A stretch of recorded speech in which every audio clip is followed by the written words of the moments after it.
Oh, man, all right. We are live now. We should be live now. Just ended. Just ended the last live. What's good with the family? Come on in. Come on in. We're waiting for the brother Sharif. He said running 5 minutes late. He has had a lot going on lately with his family. So I'm glad the brother could make it, but he will be here in 5 minutes. Shout out to everybody who joined me on the last live.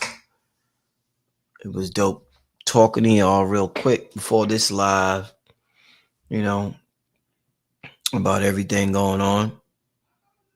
You know, a lot going on, a whole lot going on. You know what I'm saying? And the biggest thing that's supposed to be going on is us.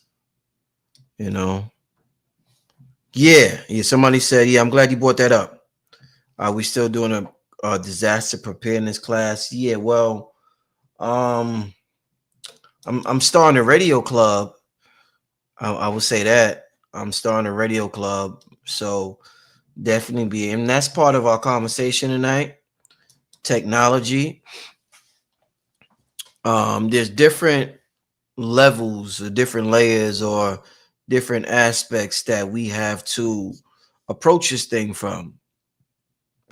And I feel somebody said, hold up, where that comment at? Oh man, I can't even find the comment. Somebody said, hope you full, Brother Rich, because I told you I had to eat. Man, I ate, I don't even have to play it from it. I ate that food so fast. Man, I ate that food so fast. Yeah, y'all got jokes. Oh man, the jokes is coming in. Y'all saying I ain't changed my shirt. Oh man, I thought about that too. I was like, nah, I ain't gotta change my shirt. But the jokes is coming in. Man, oh man. Whew. What I ate. Today was good. I had some kale, black rice, and salmon. My girl make the salmon with the I love the peppers, what do you call that? The green peppers, the red, the bell peppers. Yeah, I love the bell peppers. So she make that with the bell peppers and onions and everything, and the salmon, like a stir fry. And I had that with some kale and some black rice. It was good. It was delicious. So I definitely enjoyed it. Definitely enjoyed it. I don't eat like that every night. I mean, it would be dope. But everybody is just so busy. Everybody's so busy right now, and there's so much going on. It's pretty much impossible with my schedule and with my lady's schedule and everything with the children to eat like that every night. But that will be something soon. You know what I'm saying? I would love that. I need a chef. One day I'm gonna have a chef. Not all the time. But one day I'm gonna have a chef where probably once a month I have a chef prepare food for about a week. So a week out of the month, it'll be food prepared by the chef. That would be dope, right? But you know what I just told you on the last live? I said reality reacts to us. So if you keep that sustained vibration, it will get created in your reality, your holographic reality. So the only thing that costs, it don't cost much, it's vibration. So vibration is the true currency, the vibration we emit. So don't get it twisted. You know what I'm saying? But look who we got here. Look who we got here. Sharif, can you hear me, my brother? Yes, I can. Can you hear me? Everything is good. Yeah, I hear you, brother. We want to know, is everything all right with you and the family, my brother? Everything is good, brother man. Good to hear. Good to hear. Good to hear. We got a very important show tonight with you, my brother. Absolutely. Very important. Absolutely. And I was telling the family, well, the family knows I got a artificial intelligence workshop coming up, and what you're going to talk about tonight is so next level. It's so necessary. It's something that we are a level of technology that, wow, this is next level things, man. But family, what I was saying, somebody asked me if I'm still doing a disaster preparedness class. I'm going to start a group, yo. Well, I'm gonna tell you about that in a little while, but I'm gonna let me let my brother Sharif get into his bag, and we're gonna have a good talk. We're gonna have a real good conversation. Sherry says, "Are you taking applications for a chef?" Yeah, Sherry, you gotta email me some of that food. You in the Atlanta area, you gotta email me. Hold up, Sherry. You gotta email me. What you know, your credentials. There we go. You know. There we go. Yeah, email me. Let me know just how good of a cook you are, Sherry. Yeah, Listen, brother Sharif, man. Yo, amazing conversation. In fact, this conversation, family, is I seen the brother on Red Pill show probably 2 years ago, because the brother's been on my show for about a year now. So it might have been 2 years ago at this point. And I was like, wow, this dude is amazing. This information is amazing. And it took me a while. Like, it always takes me a while sometimes to get in touch with people. Sometimes you let it melt, you let it grow. Sometimes it's right away. The person who was right away with Yaki, it just came right away. It just varies from person to person. Yes. And eventually I'm like, yo, I gotta get this guy on the show. But this topic tonight is the topic that put Sharif on my radar. So it's amazing. Yeah, amazing conversation. Sharif, what's going on, my brother? What we talking about? What we talking about tonight, brother? Okay, so I wanna there's a couple things I want to say before we get into the subject, get into the presentation. There's a couple things I want to say about this, right? Especially given the very, very emotionally charged environment that we're in today. Right now. Yep. That we're dealing with right now. It's now almost a necessity, because all of us are feeling it. And I ain't gonna bring up the most recent thing. We ain't got to. That which is understood need not be explained, right? But that said, all of us are feeling this added energetic emotional pressure. Yes. And it's urging us to act and think in our passions instead of use reason. And if we act in our passion, shout out to King Simon, if we act in our passions now, it's like going straight to hell with gasoline drawers on and a lighter in your hand. We have to learn how to turn poison into medicine. Yes. You see what I'm saying? And so this topic is timely. It's timely, but I have to say it's also edgy. We talk a lot in our community and relative communities about dangerous knowledge. This is dangerous knowledge. I just got to tell you right off top. This is dangerous knowledge for a number of reasons. One, it's liberating. And that's, I guess, the best way I could put it. It's liberating.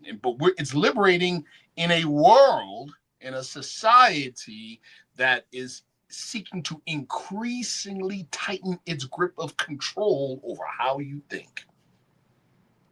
That's what we're here today to deal with. That's what we're dealing with now. You see, we're talking about, when people say mental slavery.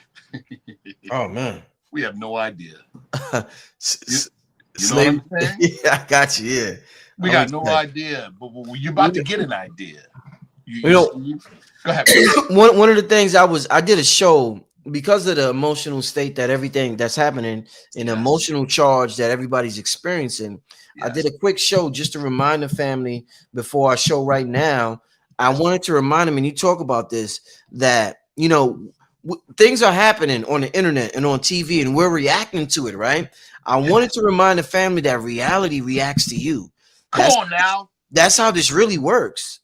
We think we're reacting to reality, but we're like that dog chasing his tail, Sharif, and we're going in circles. If we continue but dear brother, what you just said, see, that's one of the big keys. You already kind of jumped into it, right? Yeah. Reality reacts to you, which is why the control of how you think is so important to the powers that be. Yes.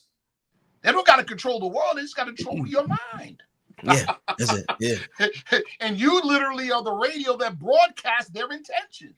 Indeed. Ain't that something? See, now we're talking about mental slavery. Now we're talking about mental slavery, people. I've said this before on your show, it's not the bits and pieces of information. That's important, yes. Let me take you all back to a time, you know what I'm saying? Some of us can remember when people did in-house family pastime things like build puzzles. Oh, beautiful. Oh, yeah. Right? Now, somebody was the knucklehead right? When you had those big puzzles with Mm-hmm. thousands of pieces of a Mm-hmm. landscape or something, beautiful landscape, Mm-hmm. and they lost the box. Woo. Oh, you're in trouble now because you got thousands of pieces. In other words, you got thousands of bits of information, but no narrative, no perspective for you to know where to place what. So it's going to take you a real long time, if at all, that you complete. Oh, yeah. You got Get it? You want to find that cover to the box where you can see the whole picture. Indeed. That narrative control, people. So the big secret is always narrative, not data. Yeah. You talk about that. Give you all the right information, but if you're trying to piece it together with the wrong narrative, you ain't going to make nothing. You ain't going to get nowhere. You the only brother I heard explaining like that.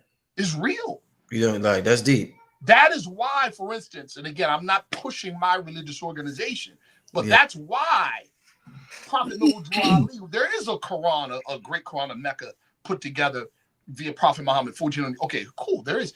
But we also have a Holy Quran of the Moorish Science Temple of America. Why? Because our unique condition here in America, we got the wrong narrative.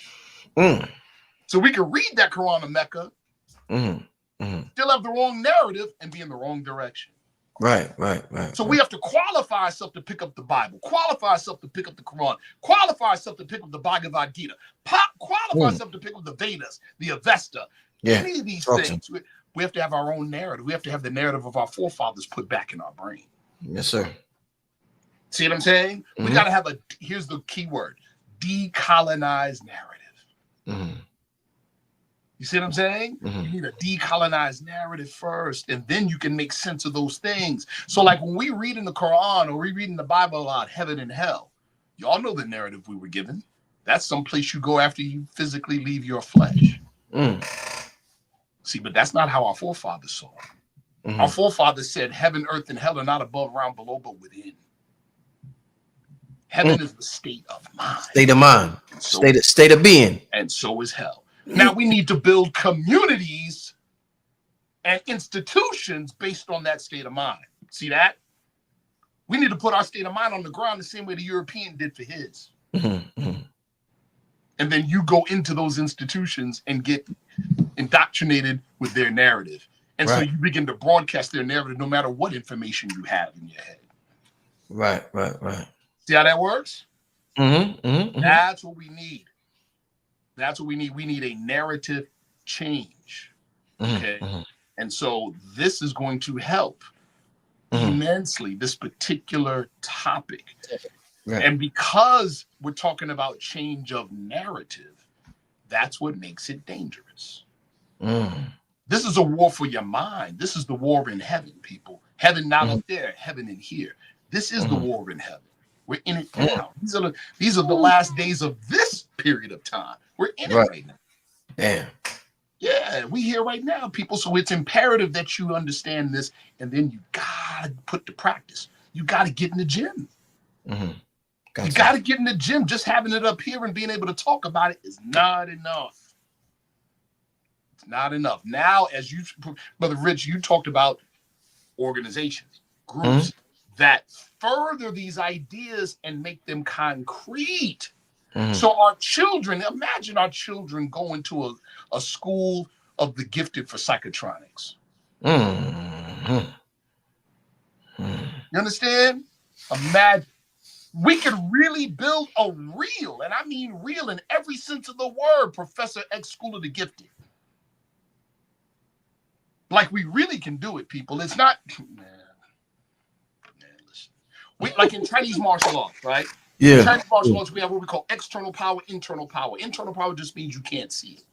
Doesn't mean it's not real or physical. This means you can't see it. And the old classics, Chinese classics would say, yeah, it takes 15, 20 years to learn it. Nonsense. It takes about 10 years for you to believe it. Believe it. You told, that was deep. You told me, you said that. 10 years just to believe it. Just to believe it. Why? Because it takes like 10 years of you to get rid of the stinking thinking. Woo-wee. Sharif, you come on, man. You know what I'm saying? Come on, Sharif. Because what do? We get on Black Magic 363. We get on Red Pill, Blue Pill show or whatever. We get on King Simon show and we get a taste. And then we go right back to the stinking thing because that's the world we live in. Damn. See, we need to flip it. So that so we have institutions to where the world we live in is this stuff. The world we live in gives you the data, but that's being transmitted to you by that picture behind Radiohead Rich, because that is a radionics device.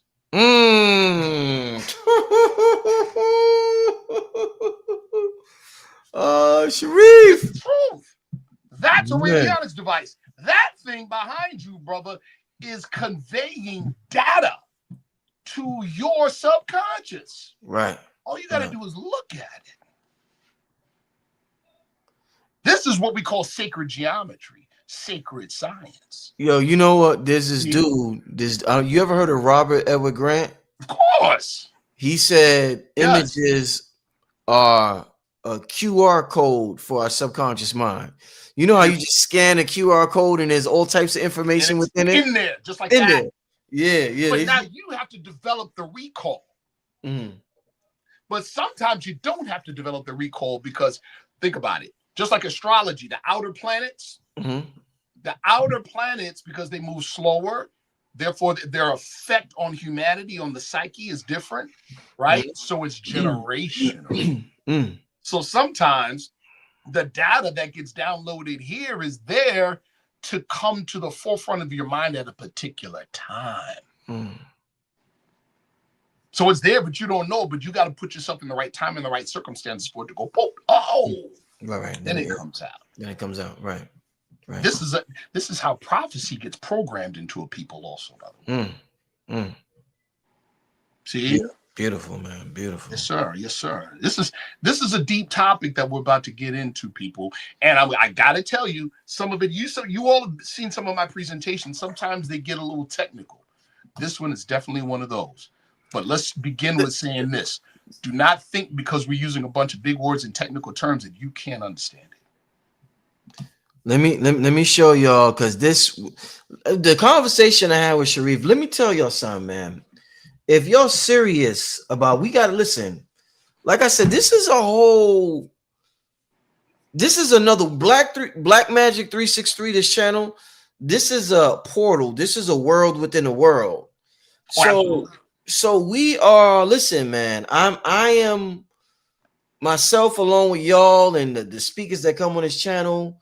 Things are going to get created that is absolutely going to shock the world, the other worlds. We're going to focus and use our intention and our passion and our willpower and everything else, our concentration, and create some of the most magnificent things that this planet has ever seen.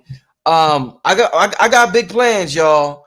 And if you signed up, make sure you sign up. We going a couple of places tonight. Make sure you sign up. Number one. This is number one. Y'all need to know how to maneuver in this matrix, right? Yes. A lot of the jobs that y'all think are secure are not secure. No. Half of the people that are watching this show right now is going to be laid off within the next 10 years. Facts. Because of the whole internet is going to be artificial intelligence. I hear what people are saying. Unless you don't want to be on the internet, you're going to engage in artificial intelligence. That's a fact. So what I'm saying is, instead of continuing to be a customer and a consumer and just somebody who is on the lower part of the pyramid, understand the algorithms, understand how this works. There's people creating platforms like Seven Bomar right now. Be an owner, be a creator. I gotta get with that brother, man. It was a blessing meeting him in Atlanta. Yo, he's a no, he wasn't there. He wasn't there. Seven. No, not him, but it was the other brother. I'm sorry, my bad. Which one? Red Pill introduced me to him. Are you talking about Spin City? Spin City. He's a part of the workshop too. Okay. There's a lot I gotta talk to you about. Listen, it's getting ready to go down. Family, make sure y'all sign up for the AI workshop. Yeah. That's just one level. That's one level of technology for us to operate within the matrix. Yeah. What we're going to talk about tonight is another level that's going to dominate the matrix, take over, to create a whole new matrix. There's levels that we have to conquer, right? Just like before you learn multiplication, you learn addition, you learn subtraction. That's fact. Then you learn multiplication. Then I think they teach you division after that. Once you learn all of that, but there's steps to that. So AI is the first step for those who sign up. Sharif is going to be in the Discord community. We have a whole community chat going on right now. It started, but it's not going to get popping until Monday. Monday, the roof is going to get blown off of that Discord. Listen, I'm gathering the troops right now. Sharif is going to be there. I talked to Billy Carson earlier. Red Pill, Spin City. So many people are going to be in the Discord and is going to join by the weekend. Family, you do not want to miss this. We got a AI workshop happening November 1st and November 2nd. I talked to you about that on another show. I just want to remind you. But the show tonight is listen. There's somebody I want to introduce you to, brother. Yeah. I'm going to say this. I'm just going to talk briefly about it because I haven't talked to them about this. But what you just said, one of my good brothers, his level, when I say it's to even say next level is beyond his level of astrological knowledge, astrology. Yeah. But let me just tell you how nice this brother is. Damn. He's so nice that he can take a birth chart, never seen you before, and literally draw your face, draw your composite, bro. Damn, it's like that. Nice. But that's beyond. That's nothing compared to what I'm about to tell you about the brother. He's taken his astrological and occult knowledge to the level to where, listen, we can literally put together a soul purpose chart. Why you incarnated in this incarnation, what you are here for specifically, and point out key points in your development and the times they will unfold, bro. Where you can know flat out straight why you're here. This incarnation. He's that nice. He's that nice, bro. That is beautiful. I got is this brother on the internet? Oh yes, I'll make that. I'm not gonna announce his name right now, but I've mentioned him before. But I'm gonna make the introduction, between you and he, brother. And because I definitely want him on this team. Because, bro, got you. I definitely look forward to that. Real quick, Sharif about to start his presentation. Somebody said, "Can we get on Discord if we haven't registered for the class?" No, that's strictly for people who register for the class, and there's something else for people. Let me just show you that strictly registers in this class because there's phases that I want our people to know about before because Sharif got the thing Sharif is talking about tonight is absolutely mind blowing. But check this out, y'all. Ooh. Look what's being formed.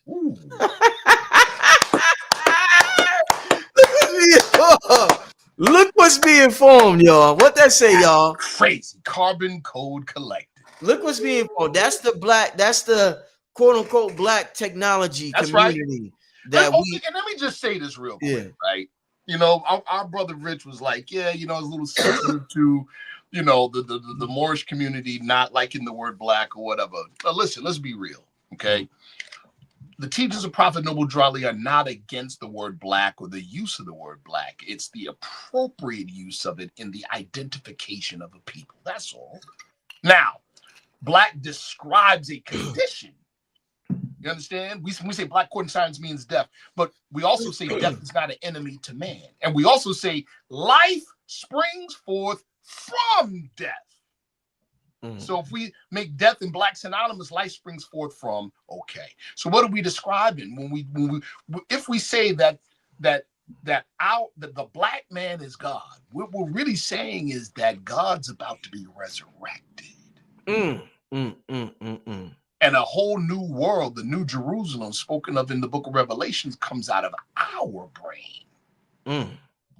That's why all of this is perfectly in tune with what we know prophecy to be. We're right on time with Carbon Code Collective because the word alchemy literally means life from blackness. That's what it means. Woo! That's what it means. So we don't demonize the word black. We just want to use it appropriately. That's all. So listen, with that being said, y'all gonna be absolutely floored by what the brother's talking about tonight. But this right here is being birthed from the artificial intelligence workshop that we are doing. We are forming a group. It goes beyond. Yes. Like I said, what he's talking about tonight, artificial intelligence. I'm starting the radio club. What what they call them, the CB radios, Sharif? The the off grid ham radio. The off. Remember, if for those who seen the Anton Edwards show, off grid, there's gonna listen. We are about to conquer technology from different angles, but we got to be well versed, family. So I'm gonna make sure we razor sharp with this, whether it's artificial, whether it's what Sharif is talking about, whether it's ham radio, what Anton Edwards is talking about. But this tech group that we are forming, it's mind blowing, but it starts with this artificial intelligence. Rich, I want to say two things before we jump into the presentation. To your point about ham radio, see, the ham radio thing is even more imminent, people. You all see what's happening in the world, and you see what's happening here. Make no mistake, whether it's orchestrated by internal powers or it happens as an attack from outside, the grid is going down. Yeah, no fact. Yeah. Get ham certified. Yeah. This and that's the main reason why I'm starting it. Listen, if you want to be a part of any of this, this is strictly for the people signing up for this artificial intelligence workshop. So this is why I'm telling y'all. We're starting from there and we're going to continue. This is people who want to be welcome, because we're going to have to start our own community, in a digital community, and we're going to have to know how to navigate the matrix. And I need everybody to be an asset to what we are developing. So make sure you sign up. What would you say, bro? Sharif? You firing on all cylinders right now tonight. Let me say this, right? I was having a conversation with one of my students, and we were just talking about the current socio-political condition and what we're really facing. And I think one of the last shows we did, I talked about some of this stuff, right? And so, what's our solution? Here's our solution. See, we see what's happening in America. And make no mistake, this is what it is.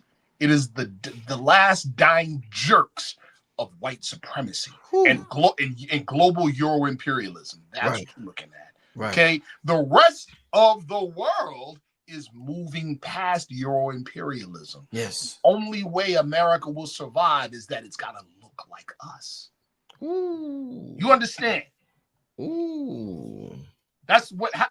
First of all, the America that we know and we grew up in is over. It's over. It's about to be changed, and most people don't react well to change. So the stuff we're talking about right now is we're preparing for the change, which means we're presuming to live past the change. That in and of itself is going to keep you from hanging up like a whole bunch of other people. All right, now that's it. What we do immediately is two things. We develop micro communities. Yes. And then with that, micro-economies. And we connect those, because they have to be independent. We connect those economies to resources from our brothers in the East. Come on, in the 60s, the Nation of Islam did it. Elijah Muhammad hired a Turkish merchant to teach the FOI how to write bills of credit, how to do international trade, and then they found a product that they could buy cheap and sell at a wholesale price at a retail level. That was whiting H&G in Peru, the fish. Yeah, you talked about it last show. Yes. We told the best fish I ever ate, ever. Come on now. Ever. And you could get it from the dock right to your front doorstep, retailed at the price that restaurants pay. That's how. Yo, Sharif, I'm sorry. We might have to make a trip to China just to see what's going on over there, because Earn Your Leisure did it. Me and you might have to, we might have to organize a trip, head out there, and really engage in trade. Because brother, we have my kung fu instructor, which is basically like my father. That's where he lives. Oh, that's where he lives? We got, bro. Oh man. Bro, oh my God, this is beautiful. This is beautiful. Yo, this is beautiful. You ever been to China? Hong Kong. You been to Hong Kong? Okay. Yeah, we gotta. I'm gonna get some folks from the channel who's really about that business. Yo, you know what's funny? As soon as I start the show with you, my peoples text me and let me know, because I tell you I get my cigars from Honduras. Yes. And I haven't gotten them, and he just showed me a picture and told me that they're ready. You see that, family? This is trade. This is what we're talking about, international trade. So I'm about to be lit. Yo, But that's it's so important. Listen, I'm it's about so to be important. lit, y'all. It goes back But to what bro. It goes I back to just what I got the was. text. That's Yeah. dope. It goes back to what I was saying in the previous show here, right? And what I said before in other places about we have to demonstrate to the rest of the world that we are. I'm talking about us, our people here in America, the so-called African American, the so-called black man and woman. Yeah. We have to demonstrate to our brothers and sisters in the East that our minds are decolonized. Yeah. Yeah. And we do that through actions that demonstrate a decolonized thinking. Mm-hmm. So what you're doing, that's demonstrating decolonization. Indeed. See, our brothers from the East and sisters from the East ain't coming to assist us if we have brown skin but pale thinking. You understand? See, and when I say pale thinking, I'm not personalizing it against Europeans. They adopted a type of thinking that afforded them a temporary heaven on earth, and the time is up. Wow. They got to change theirs too. That's why I said the way America's going to survive has got to survive through us. Why? The global South that the European nations have exploited for decades and decades and decades and decades has rendered the European nations soft. And now the market is no longer viable for them to support their power. But conversely, we now produce everything, not just cheaper, but better than the Euro West. So where's the emerging global markets? Us. And who are we in America? We are the American representatives of the global South, which is now doing this over everyone else. Get it?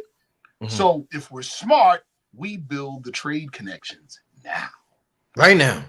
We gonna get involved in that, y'all. We gonna build them trade connections. We're gonna but in order to get in, before we get involved with the economics, I want us to have a firm foundation of technology. Because with the technology, it would afford us the ability to travel without having to worry about being tied to 9 to 5 all day, 6 days a week. If we could create an income on our internet that will free up time for us to travel and do these things, family. This is why you have to learn. There's no avoiding this artificial intelligence. YouTube is going to be all AI soon. It's already AI right now. They emailing me talking about, can we use your videos to learn from them? Ain't that something? Yo, so now this next point I want to make is going to lead us directly into the presentation, right? Y'all know the Matrix. Sir. I love referencing the Matrix because in some countries, the Matrix was banned because they didn't see it as fiction entertainment. They saw it as a doc. Yes. All right, that's it. Yes. Right? The theme was what? Architect versus the Oracle. Yeah. Balance versus stirring up in motion. Get it? That's the whole AI versus humanity argument. But the Oracle said something deep. She said in the second movie, she said the only way we're going to get through this is together. Right. Now you have two opposites opposing. You have the artificial side, the machines, quote unquote, right? Then you got humanity. You know where we are right now? The technological advancement of the artificial side has exceeded, in many cases, the element of humanity. Right. This is what we maintain. I do. Yeah. We maintain that human development is the technology. Human development, and at the very least, it has to balance with the growing, emerging artificial tech. And that brings us right to our topic, people. It brings us right to our topic. When I seen Sharif talk about this 2 years ago, ladies and gentlemen, it gave me goosebumps. Literally. I'm watching Red Pill. I'm like, damn, I gotta get his number from Red Pill. Family, this is it. like I said, for those who sign up, we are starting something absolutely, like, I don't know, like it's gonna change the entire globe, family. You got to think like that, because reality reacts to you. The Carbon Code Collective, make sure you do not get left behind of this technology movement that is emerging from this channel, family. Now. It's going to be different facets of technology. Come on now. Like Sharif said, this technology that we possess. Listen, let's just get into it. I'm gonna talk about that a little later. Let's get into it, Sharif. Let's do it. Shout out to Maximize Vitality. He said, I just attended the scalar technology healing session yesterday in Bali, Indonesia. Dope. See? That's what we're talking about. Yeah, that's what we're talking about. We're gonna be talking about it. And one other thing, real quick. Listen, the artificial tech and the development of it via AI is not slowing down, people. No. It's not slowing down. In the book of Revelations, there was a voice that came out of the heavens that said, what? Come up here. In other words, go get it. Don't dumb yourself down. Go upstairs. That's what we're doing. We're going upstairs. We're going up. And that means raise your vibration, raise your abilities. You see? That's what really about. That's what true religion is really about. See, the European didn't teach us true religion. True religion is what the European would call witchcraft or magic. I said it. Yep. That's what he would call that. That's true religion. That's why he demonized it. We're going to talk about it, though. All right, you ready? I'm ready, Mo. Yes, sir. I'm ready. Yes, sir. Did you got the? Did you send it to me? I did. Check your email. Oh shit! Damn, I'm sitting here thinking. I'm just sitting back. I don't know if I got it. When did you send it? Okay, hold up. Is this it? Okay, you just sent it. Okay. Response. All right, give me 1 second, family. No problem. It's no problem. No problem. So yeah, you know, while we wait on this, Sharif, because I want you to reiterate something that is extremely important. Yes. Could you tell the family about the process of how belief collapses the wave? You went right to it, bro. you went right to the meat of the whole presentation. But no, see, again, okay, let's talk about it, right? Prophet Noble Drew Ali, founder of the Moorish Science Temple of America, taught us that we are suffering from mental slavery, meaning someone is in control of how we think. I don't care what you think you know, and I can prove it real easy. There's many ways we could prove it to ourselves and to each other, but here's one way.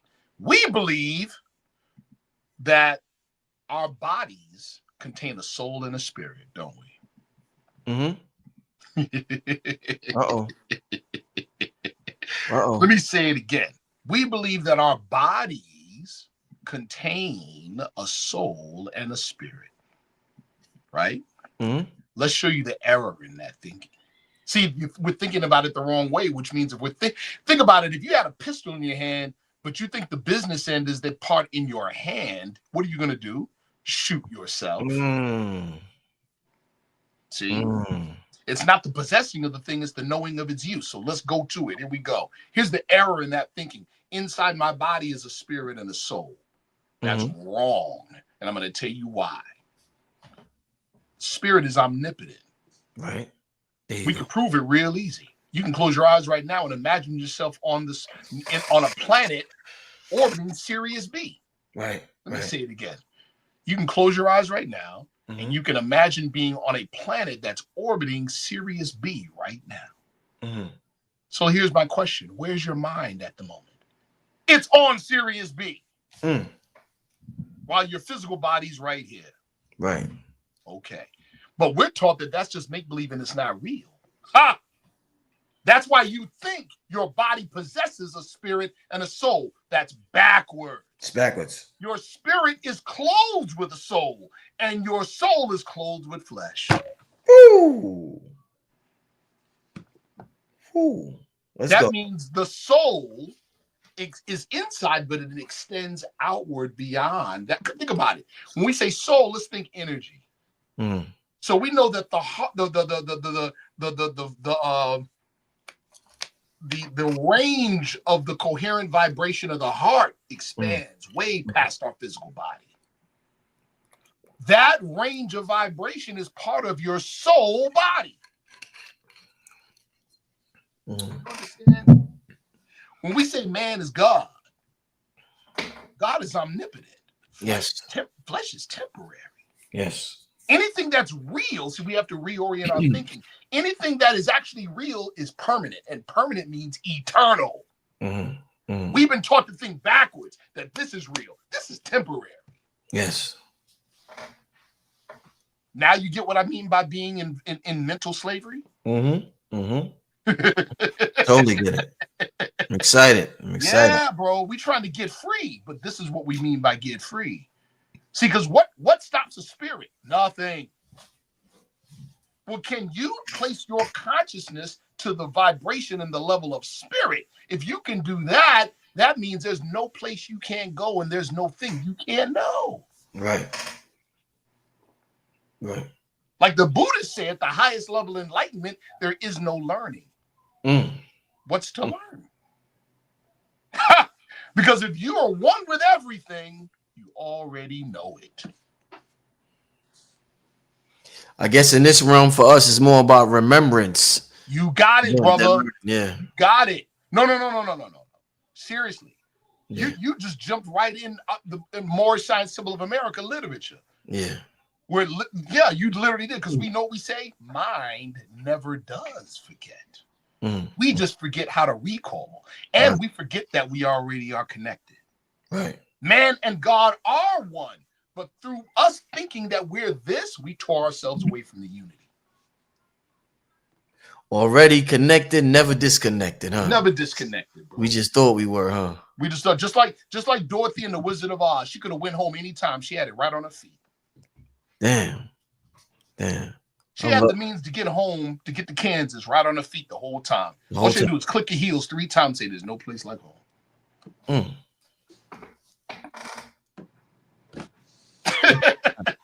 I'm loving this. Let's get it going. Let's go. Yeah, the subtle nature of physical reality, where magic becomes science. Again, magic is something that we were told, right? That we've been told is supranatural, is other than natural, is higher than real. So we don't believe it. Understand? Well, what did our forefathers call what we call today magic? They called it higher education. And it became associated with the word magic specifically during the Spanish Inquisition about 500 years ago, when the Europeans terrorized us out of our own way of thinking, people. So when we see things like a inverted 5-pointed star, we go, that's the devil.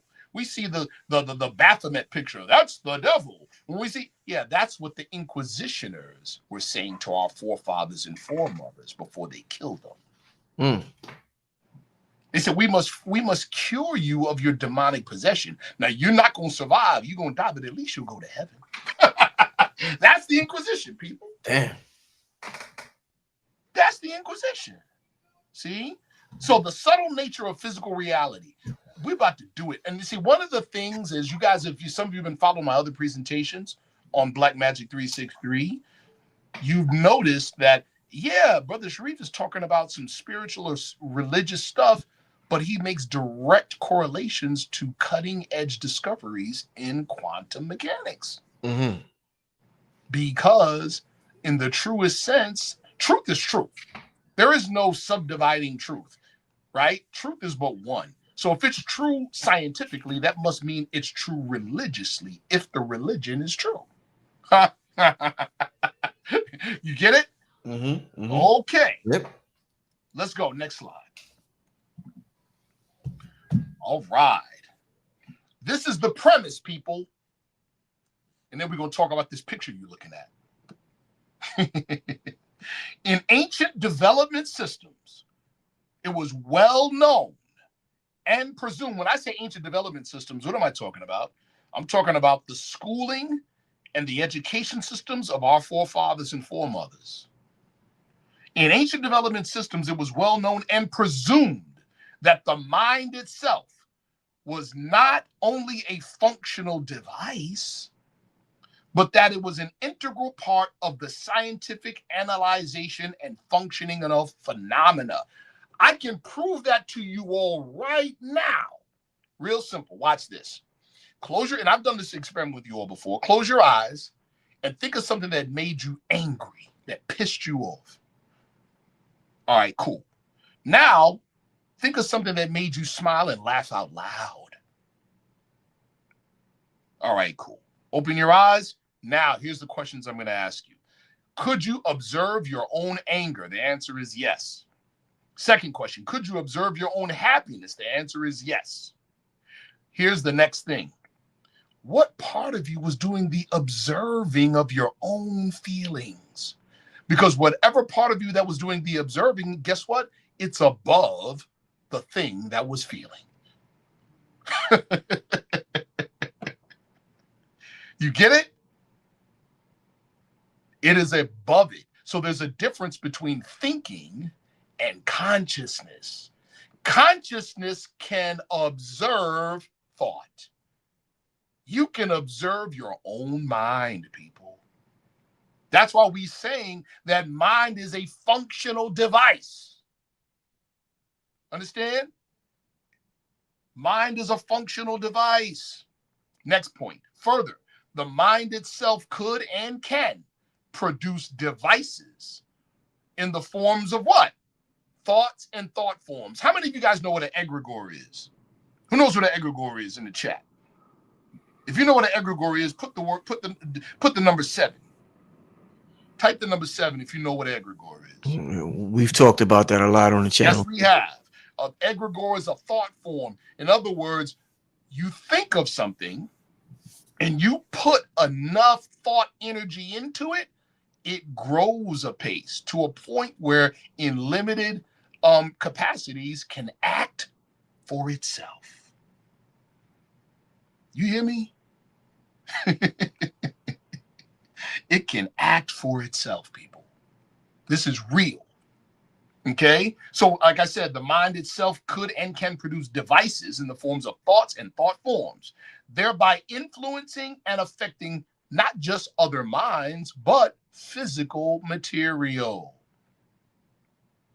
It was also known that the thought forms had to be. Now, here's the kicker, people.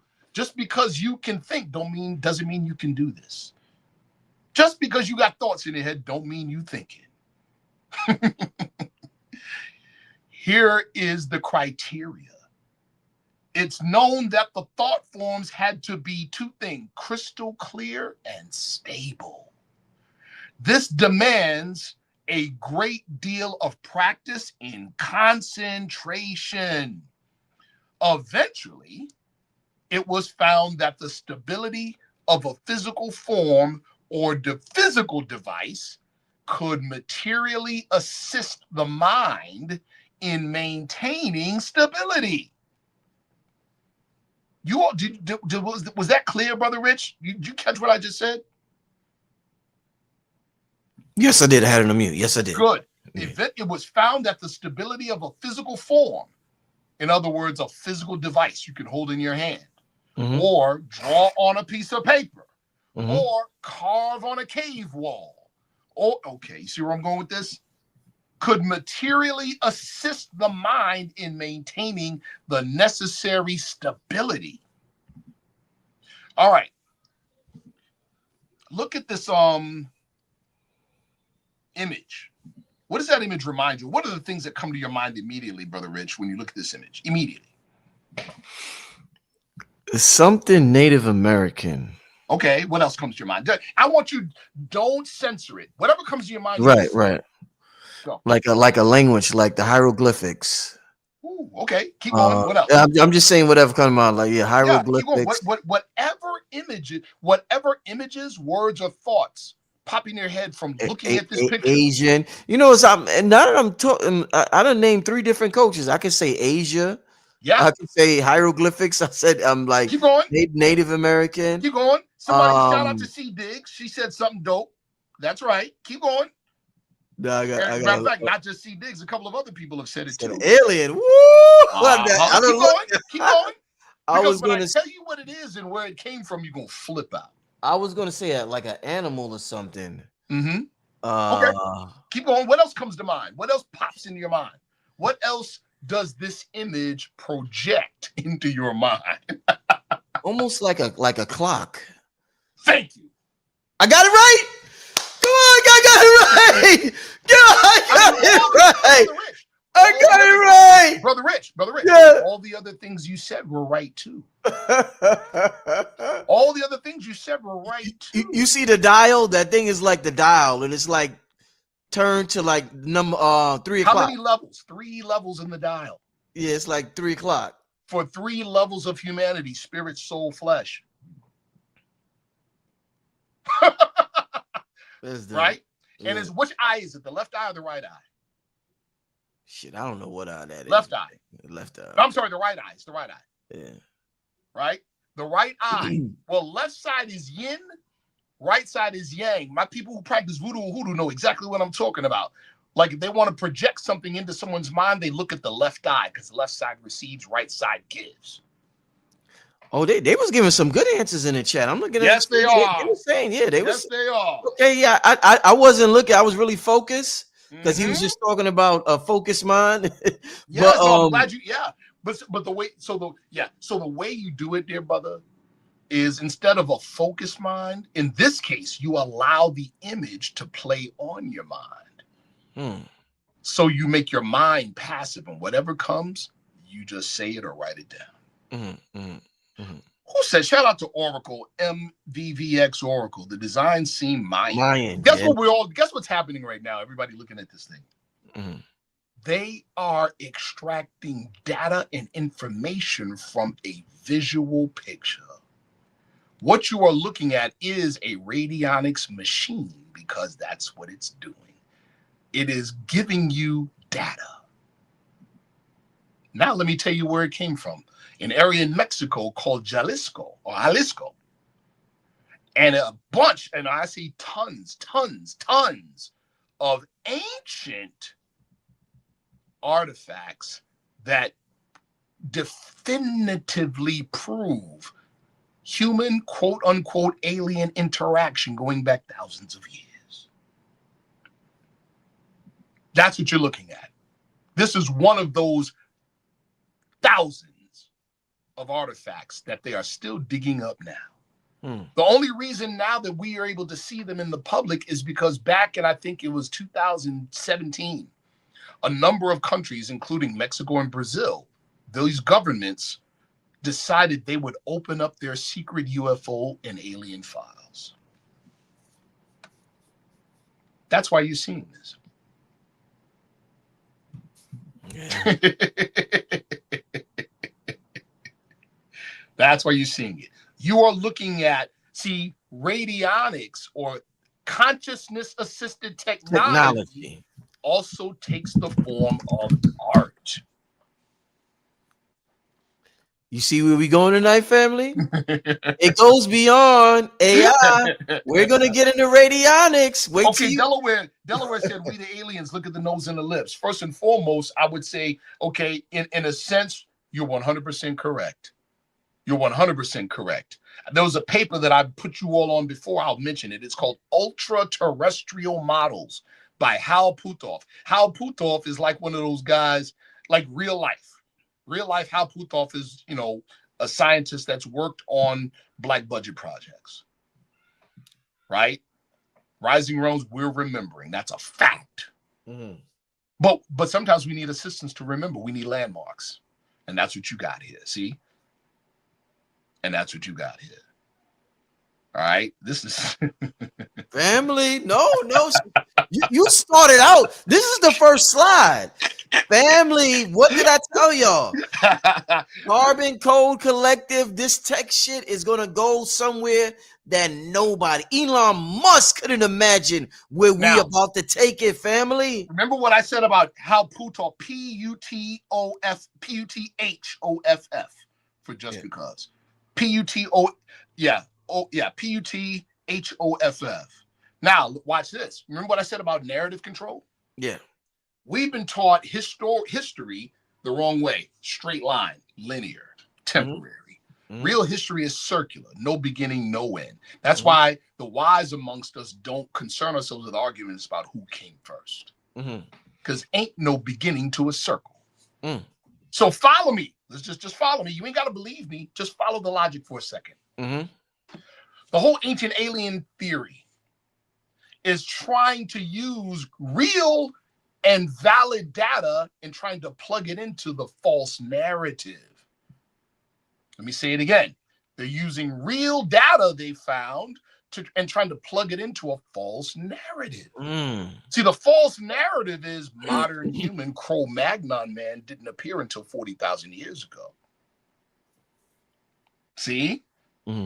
But we could date a lot of artifacts we're finding way past that now. Understand? Like they found evidence of wooden structures in Zambia. I just saw this yesterday.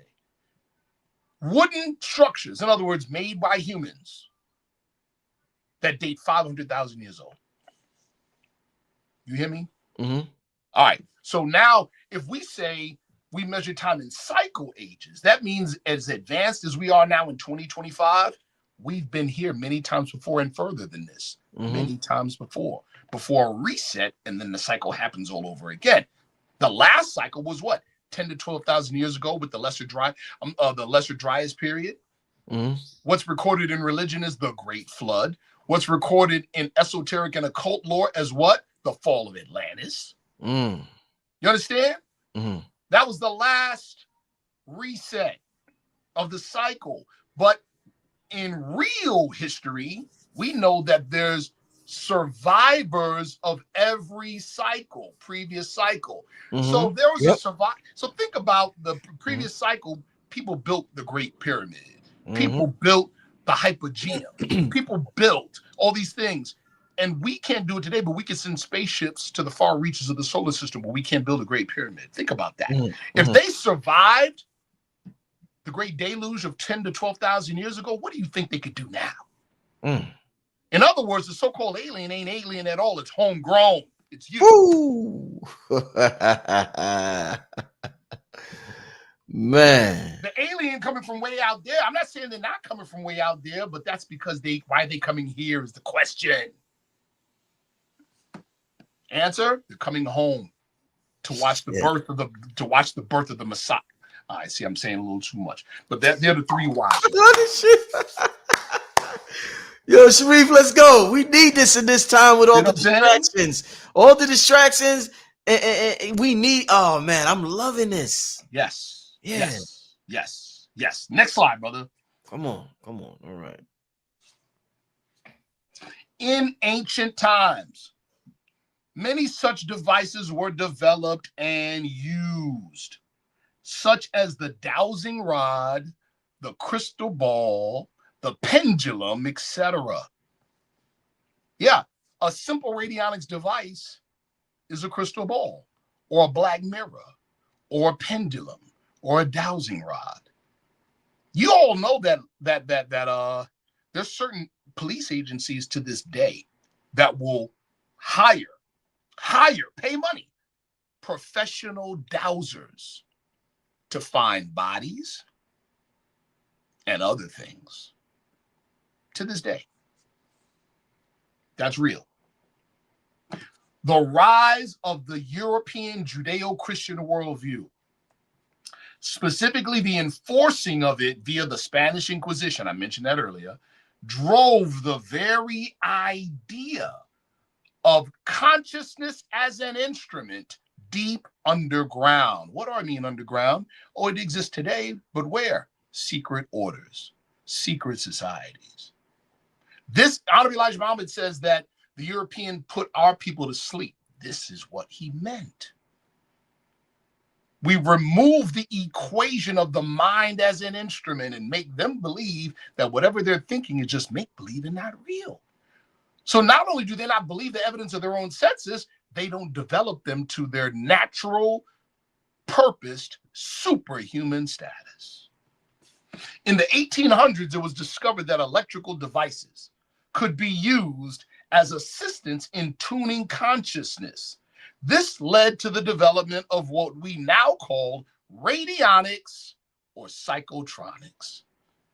What you're looking at on the right is an actual modern radionics device.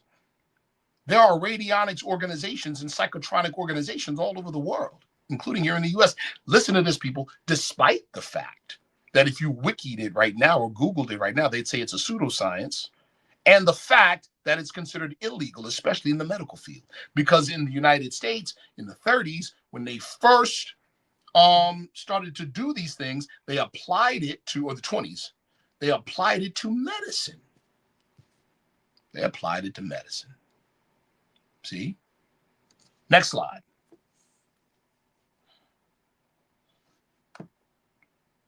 All right. Now we get to some real technical stuff, but this is very necessary for you all to understand and comprehend what it is we're doing, okay, where it is we're going. Recent discoveries on matter.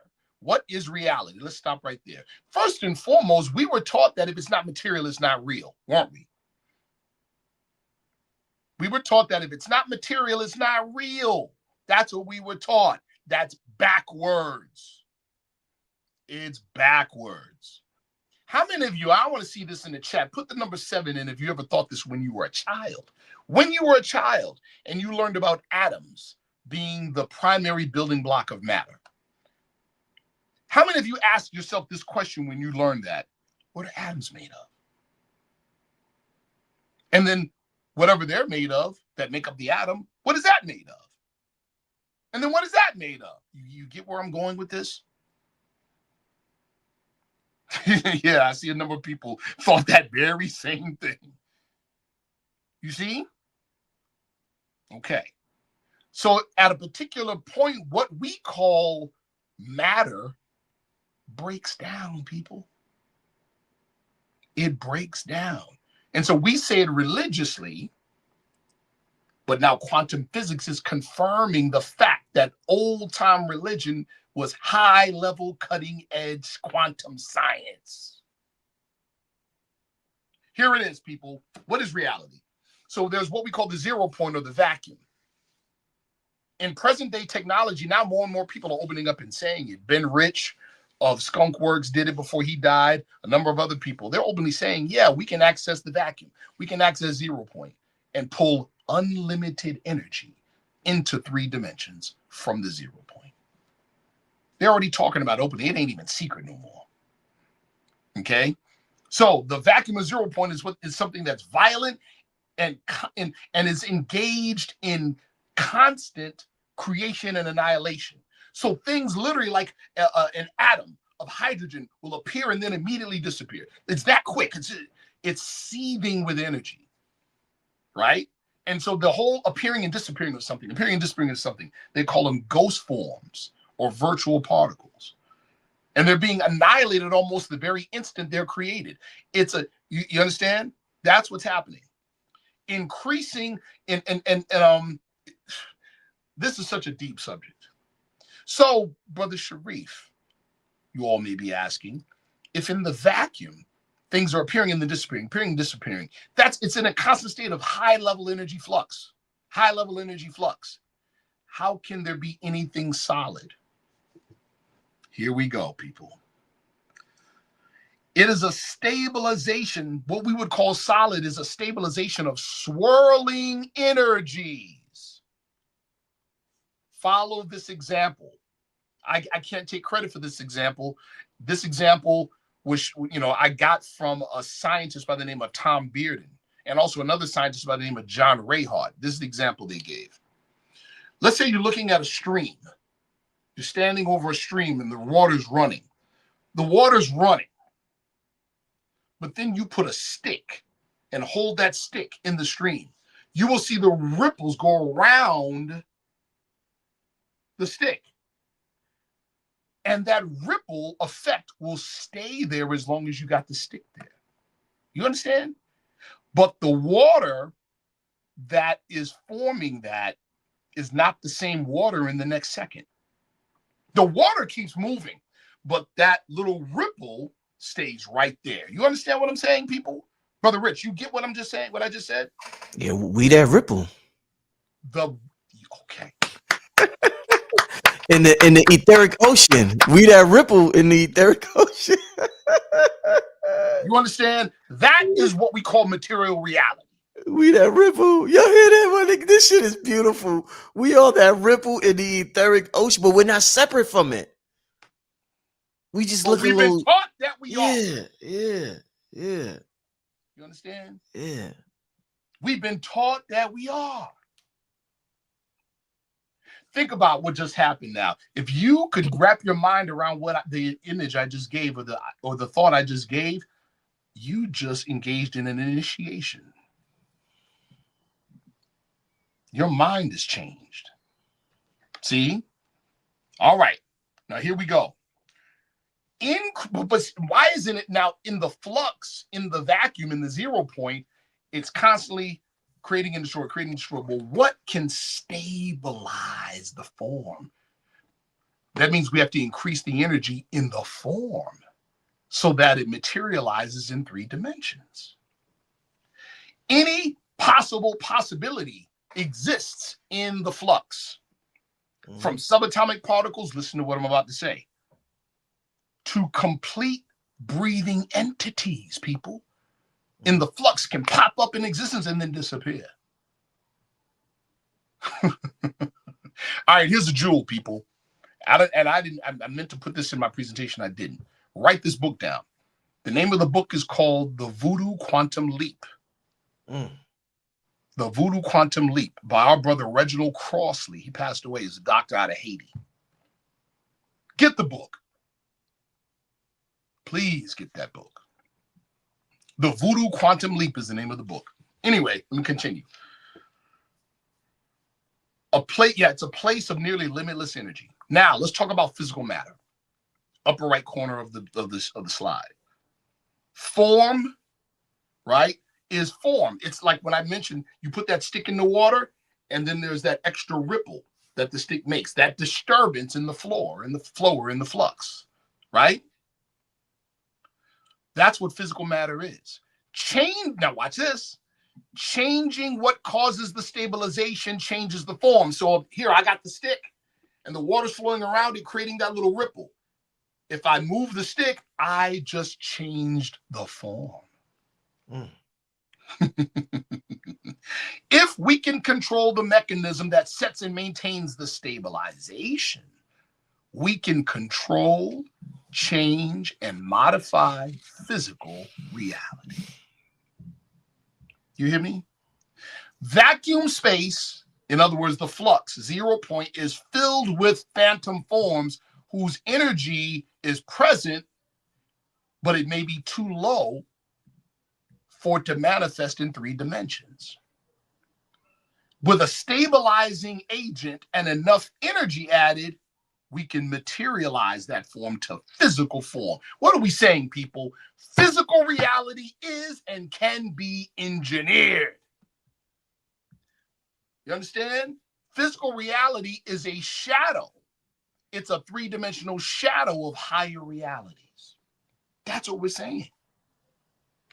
That's what we're saying. You see? You ain't see, you know what's family, who Sharif didn't see my video that I did right before him. What did I tell y'all? What did he say? He just said he did not see the video I just did.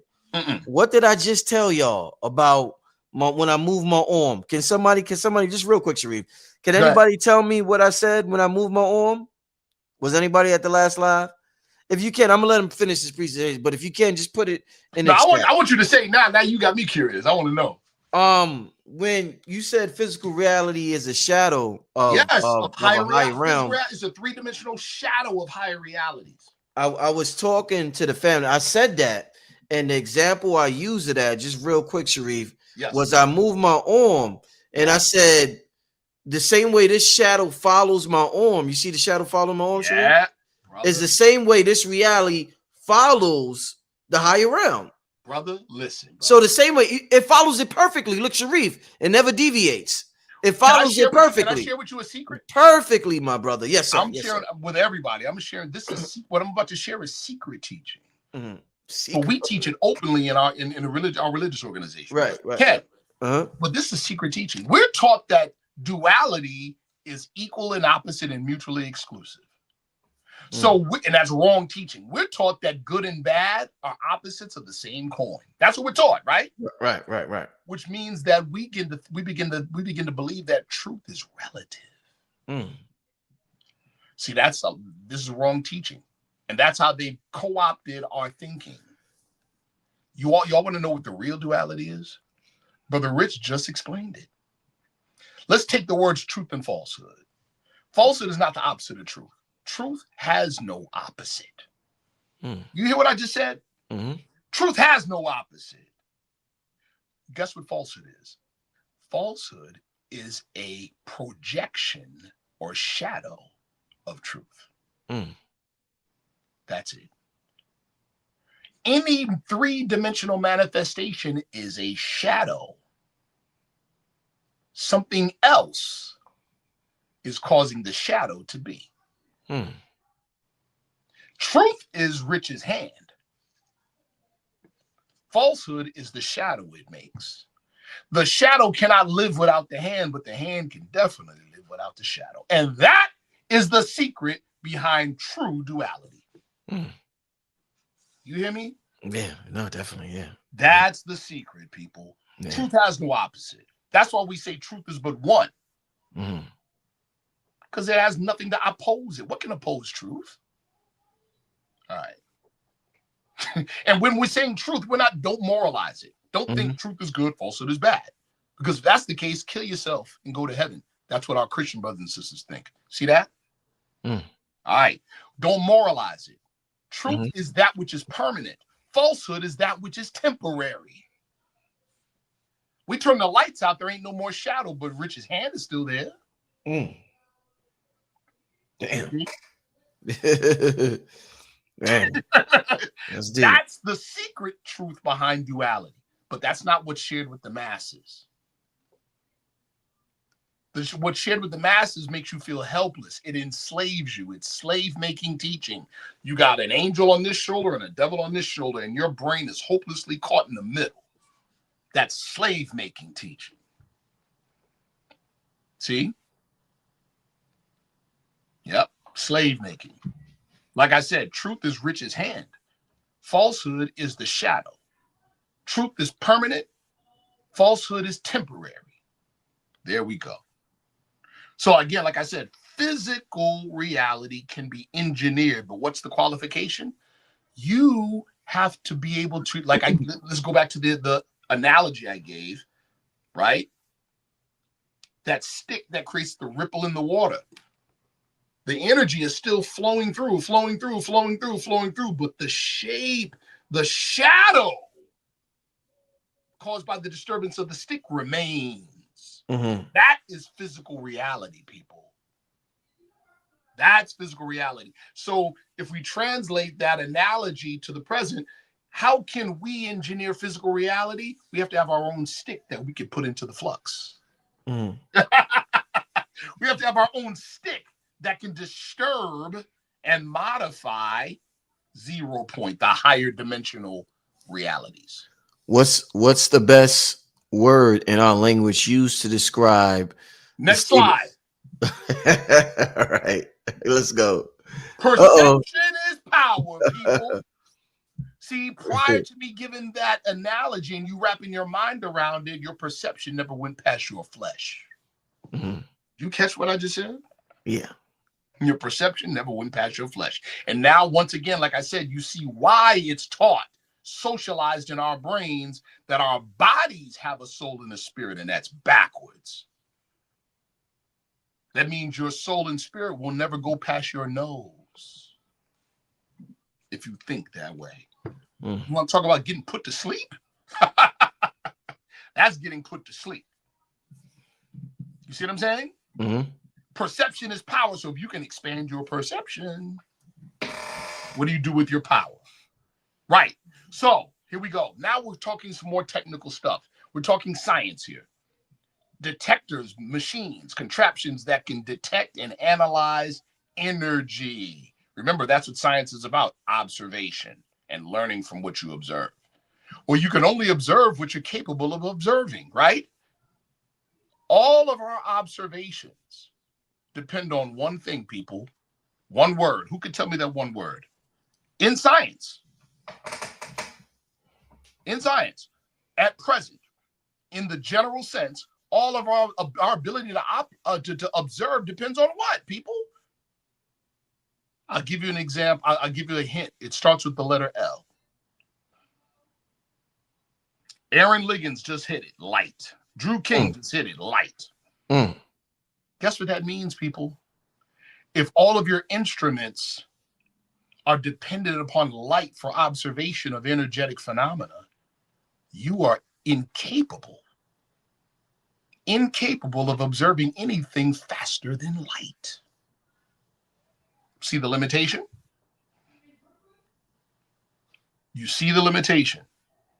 All present energy detectors in mainstream science, notice I said mainstream science detect only half of what is actually there. How many times have you read articles or they talk about dark matter and they really can't, they only call it dark, not because it's black, it's because it's not observable, it's hidden. That's why they call it dark matter.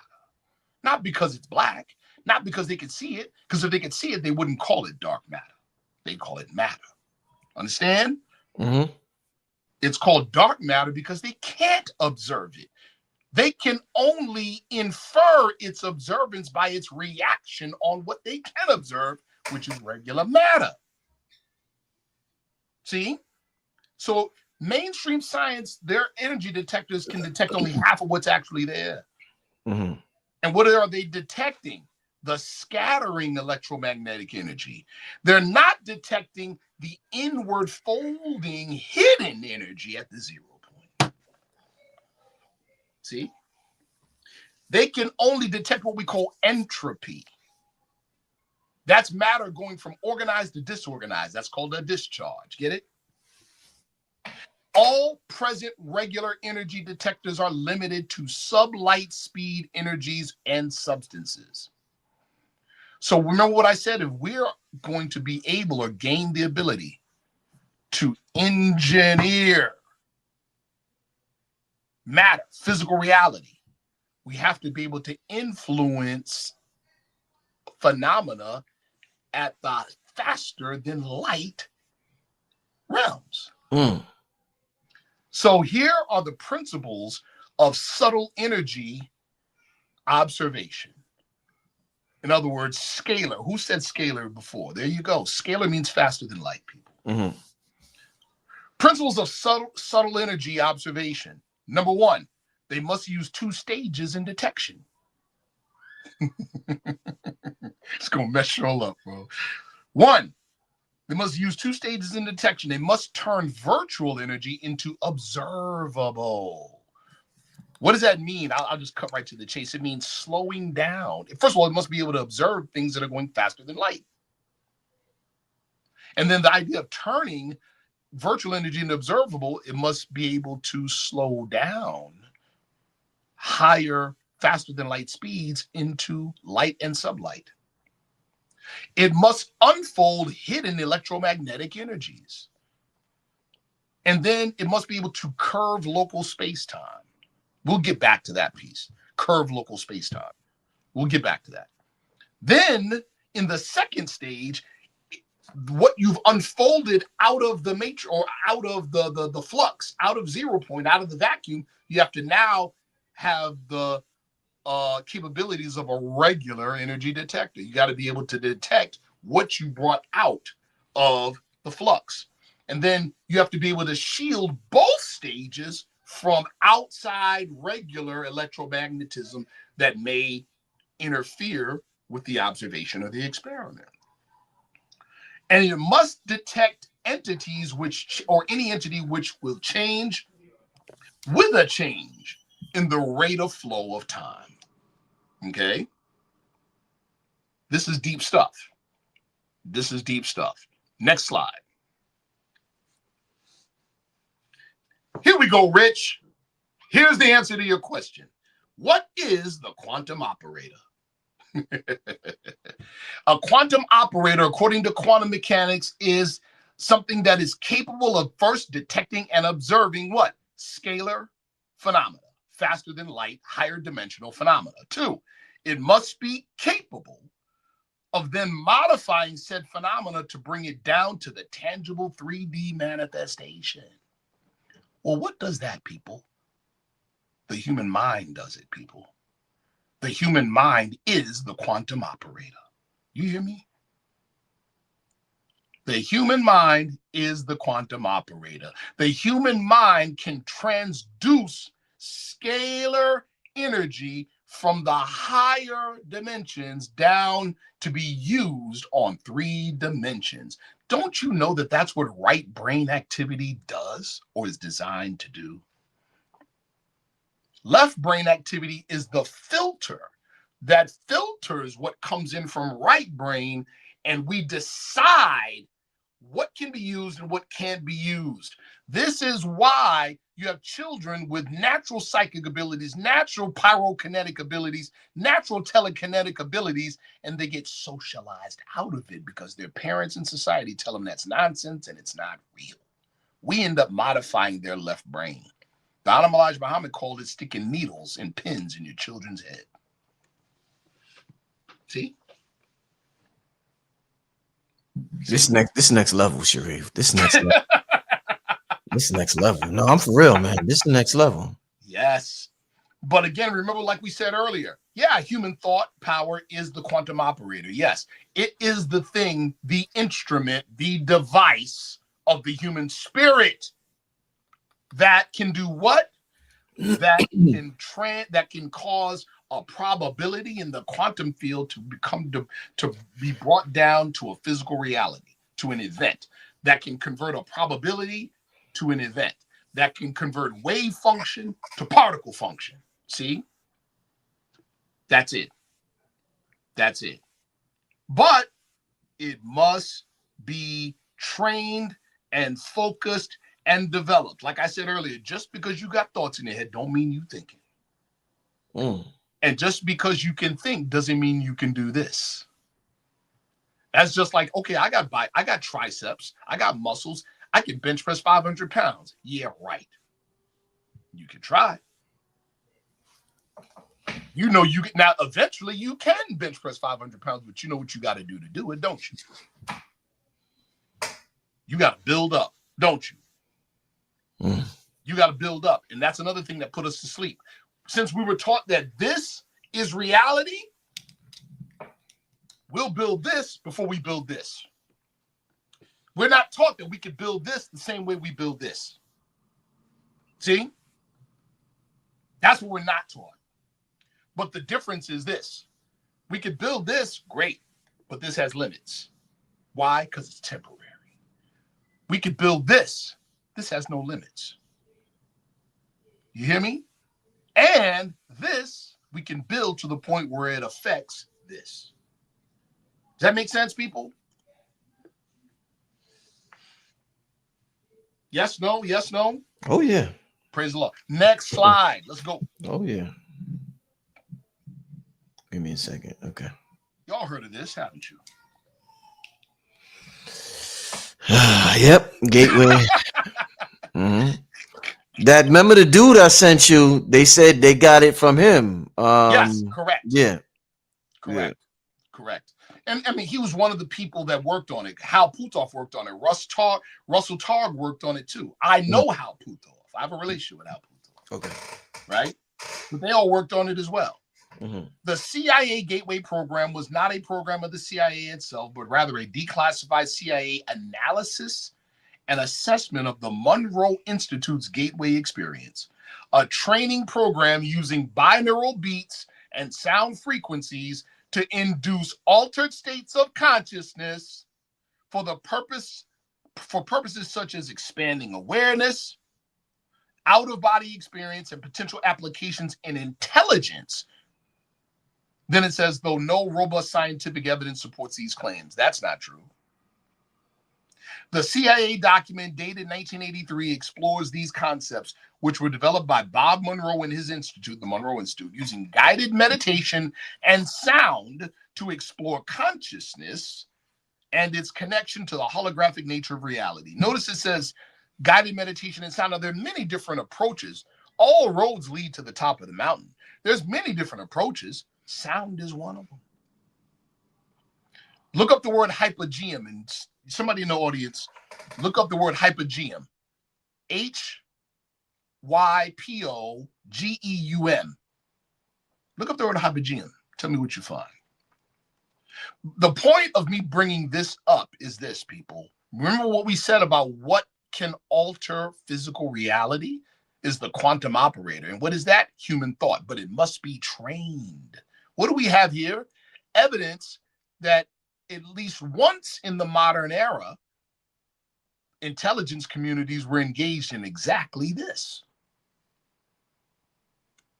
And remember, during the Spanish Inquisition, our forefathers and mothers were drawn and quartered, tortured, and killed because they knew this. We didn't call it magic. We called it higher education. The key thing you want to take away on this slide is this. And look at the bottom left corner of the slide. Any practice that develops and strengthens the mind increases quantum operator abilities. I want to get y'all there. Okay. I want to get y'all excited about training and developing thought. That's what I want to get you excited about. I want to get you excited about training and developing thought. Somebody, New Book 319? Absolutely. Neurolinguistic programming, it helps, but there's bigger and stronger methodologies. But NLP is good. Yeah, NLP is good. Absolutely. NLP is good. All right, next slide. What are we looking at here? What are we looking at?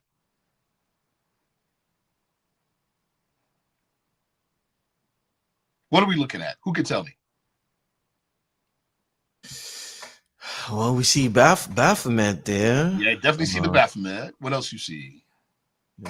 There is no religion higher than truth. I see the swastika. I see the Om. Mm-hmm. Okay. Well, you know what you're looking at? I'm going to tell you exactly what you're looking at. You're looking at sigils. Yes, somebody said sigils. Yes. Yeah. You're looking at sigils. And we'll talk about what a sigil is, right? Mm. Let me just say what they are on the surface. Every single one of these, with the exception of the Baphomet, Mm.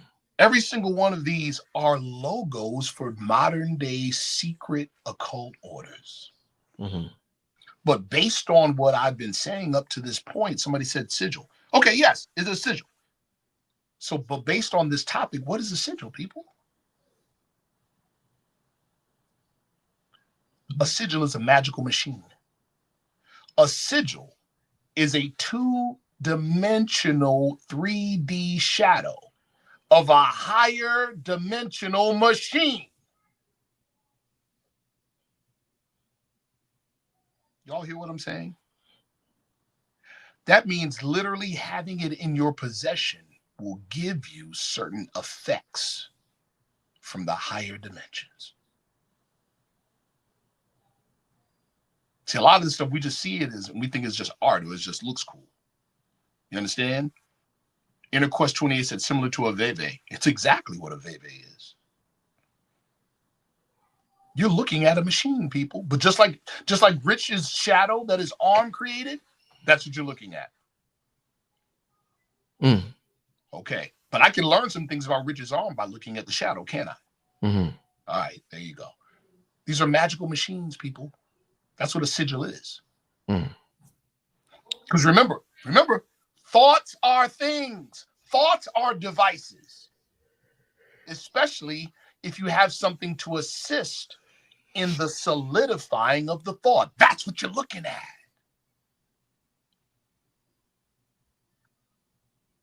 Let me tell you all a little quick story of, and this is well known in radionics. What I'm sharing you is well known in radionics.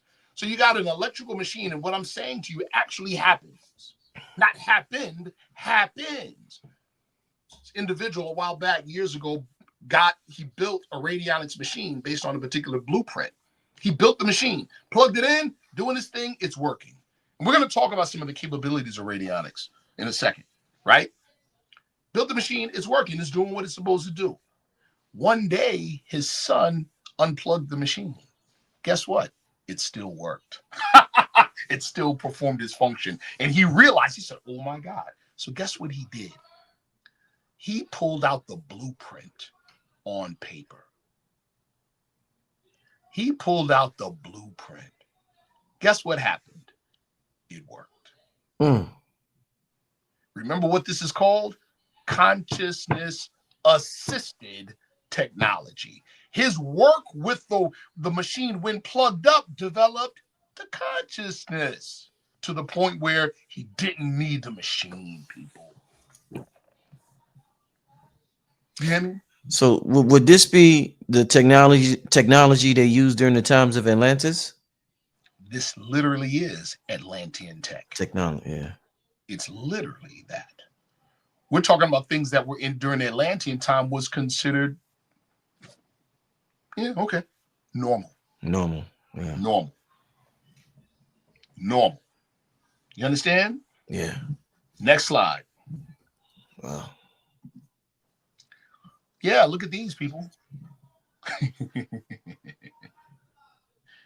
These are devices that were made by our forefathers 800 years ago. You hear me? 800 years ago. These are in European museums now. The one on the left is in the British Museum. How many of you have heard of geomancy? Our brothers, our West African Islamic brothers call it al-ramal, which means the science of the sand. This is what our brothers in the Dogon tribe know. Right. If you look closely on the device and some of the smaller dials, you will literally see Odu. Y'all, some of you are familiar with what an Odu is. Yeah, you see Odu in the dials. In other words, this device is an ephod device. And guess what it was designed to do? Detect dragon lines and ley lines in the earth. It was built in the year 1241. You hear me? Man, oh man. Look at the right. Look on the right. This on the right is not a radionics device per se, but it's an 800-year-old combination lock built 800 years ago. The lock consists of 4 double rotating discs that can be adjusted 16 different ways. Now, there's a reason that those numbers 4 and 16, anybody that trains or practices ephod, the light should be going off. The lock consists of 4 double rotating discs that can be adjusted 16 different ways, making what? Over 4.2 billion possible combinations.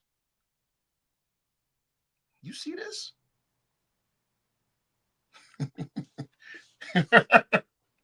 Man, this okay. Let me talk about it. I want you all to look it up. I shared this with Brother Rich in a previous conversation. There's a type of radionics device called the Delaware camera. That's DE space LA space WARR. Delaware camera. I want y'all to look it up. Let me tell you what a Delaware camera can do. It's a radionics device. And this was this was developed in the early days in America and in Europe by radionics techs. Remember what I said early on, they were applying radionics technology to medicine.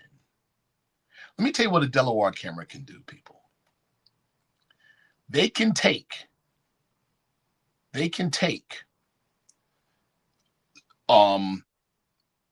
a hair sample, skin sample, blood sample, a spit sample. In radionics technology, they call that the witness. That's what they call it. You can mail it. Let's say if I had a Delaware camera, you can mail it to me from wherever you are. Literally spit on a piece of paper, a spot of blood on a piece of paper, a fingernail on a piece of paper, in a piece of paper, an eyelash in a piece of paper. I can put it in the well of my radionics machine, do my calculations with the dials and everything, or with what they call a stick plate. And brothers and sisters, come up with a picture, an X-ray picture of your internal organs and anything wrong, including cancer.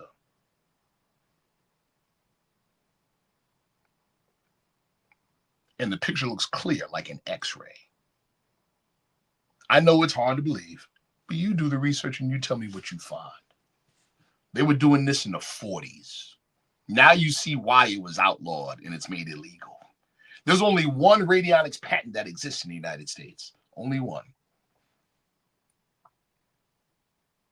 See? Only one.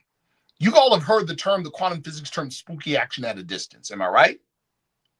Yes. Well, in the vacuum, in the higher dimensions, there's no distinction between space and time.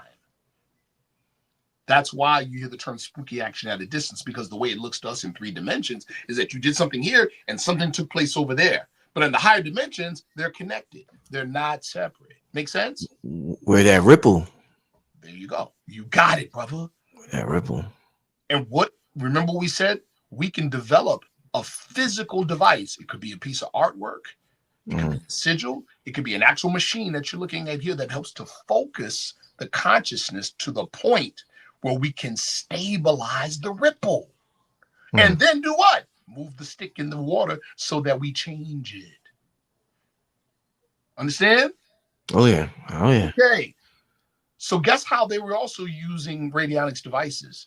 They were using them to kill parasites on farm crops at a distance. At a distance.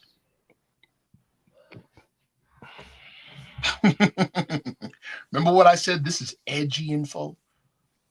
It's edgy, people. I told y'all this. What I told y'all. I told y'all this is going to be good.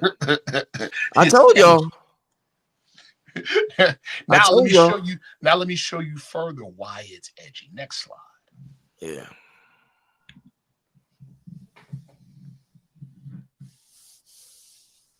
You see this slide? Yeah. One of the things that more recently has come out by whistleblowers that deal with black budget projects is the fact that when I say real, I mean authentic, meaning not coming from the minds of this present world. Okay? UFOs or UAPs, the real ones. And then the ones that this present world has been making from reverse engineered tech. Guess what they find out? Remember, space is not empty. It's a fabric. It's that water. Get it? Space is. Remember, there's in 3 dimensions of space, 1 dimension of time. 2 things cannot occupy the same space at the same time. See? In 3 dimensions, that is. Okay? So, what are UFOs doing when they're traveling, and how can they travel these incredible speeds and make these incredible turns and do all this other crazy stuff? Here's how. Let's say this is space. This is the fabric of space. And I want this object to go from here to here. Right? Okay. This is how things would happen in 3 dimensions. And it will be limited by the confines of 3D. Well, guess what? When you can manipulate the flow, manipulate the flux, this isn't traveling. Space is traveling. And that's what's happening. It's folding space so that it can shrink space behind it and expand space behind it and shrink space in front of it. So it's doing this. That's what it's doing. But guess what that means? 3 dimensions of space, 1 dimension of time. You know what that means, people? That means UAPs, whether they're quote unquote man-made or quote unquote aliens, are time machines. One of the problems that they're finding with the reverse engineered tech is training pilots to man them and fly them because they're so disoriented because of the time changes. Now, why am I even bringing this up? It's because UFOs are psychotronic and radionics machines. There you go. Have to be able to interface with the tech. Could y'all imagine if before we leave this realm, we built a UFO or some shit like that? Like, imagine, like, come on, y'all. We got to think like that, you know? Like, we on, I'm going to go into that at the end. But go ahead, brother. I'm going to let you get back to you. Imagine building UFOs and shit. Oh, man. Well, we talked about this before in a previous show, Brother Rich. Go back to ancient India, what they called the Rama Empire at that time. And read the Avestas, brother, they have technical diagrams of machines that fly in the air, in space, and underwater. This is ancient tech. This is old-time religion. See? It's ancient. See what I'm saying? It's ancient. We're just catching up. When I say we, I'm talking about the present world view. The present world narrative is just catching up. But that said, the present world view mastered gravity control in 1954. That's an exact date. You know what that means, people? Think about what we just said. We can control space, which means we can control time, and we can pull limitless energy from the 0 point. That means I don't care how advanced your vehicle is, it is over 100 years obsolete. That means rockets are obsolete. People are like, oh, we didn't go to the moon. That's half true. We didn't go to the moon the way they're telling you we went to the moon.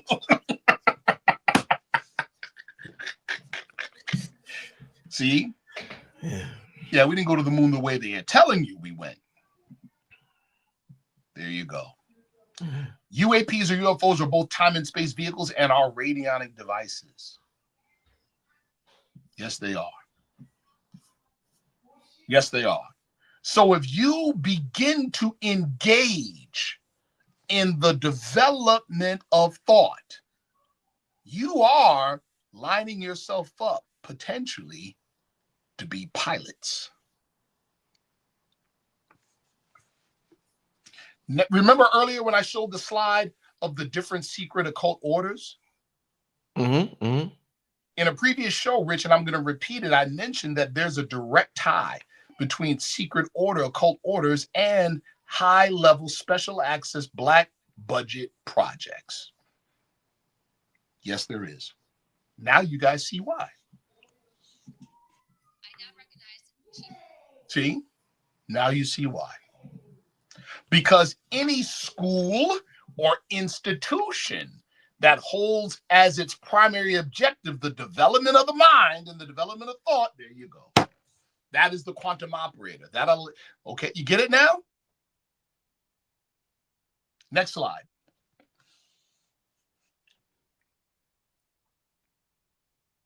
Like I said, this is our conclusion. Like I said, these are 4 of my, I've got a number of books on the subject, but these are 4 of my favorite right here. These are 4 of my favorite. You need them in your library. You want to change your paradigm? You want to change your narrative? Get these books in your library. My absolute favorite is the one on the right called The Secret Art by Duncan Laurie. Okay? Yep, don't play.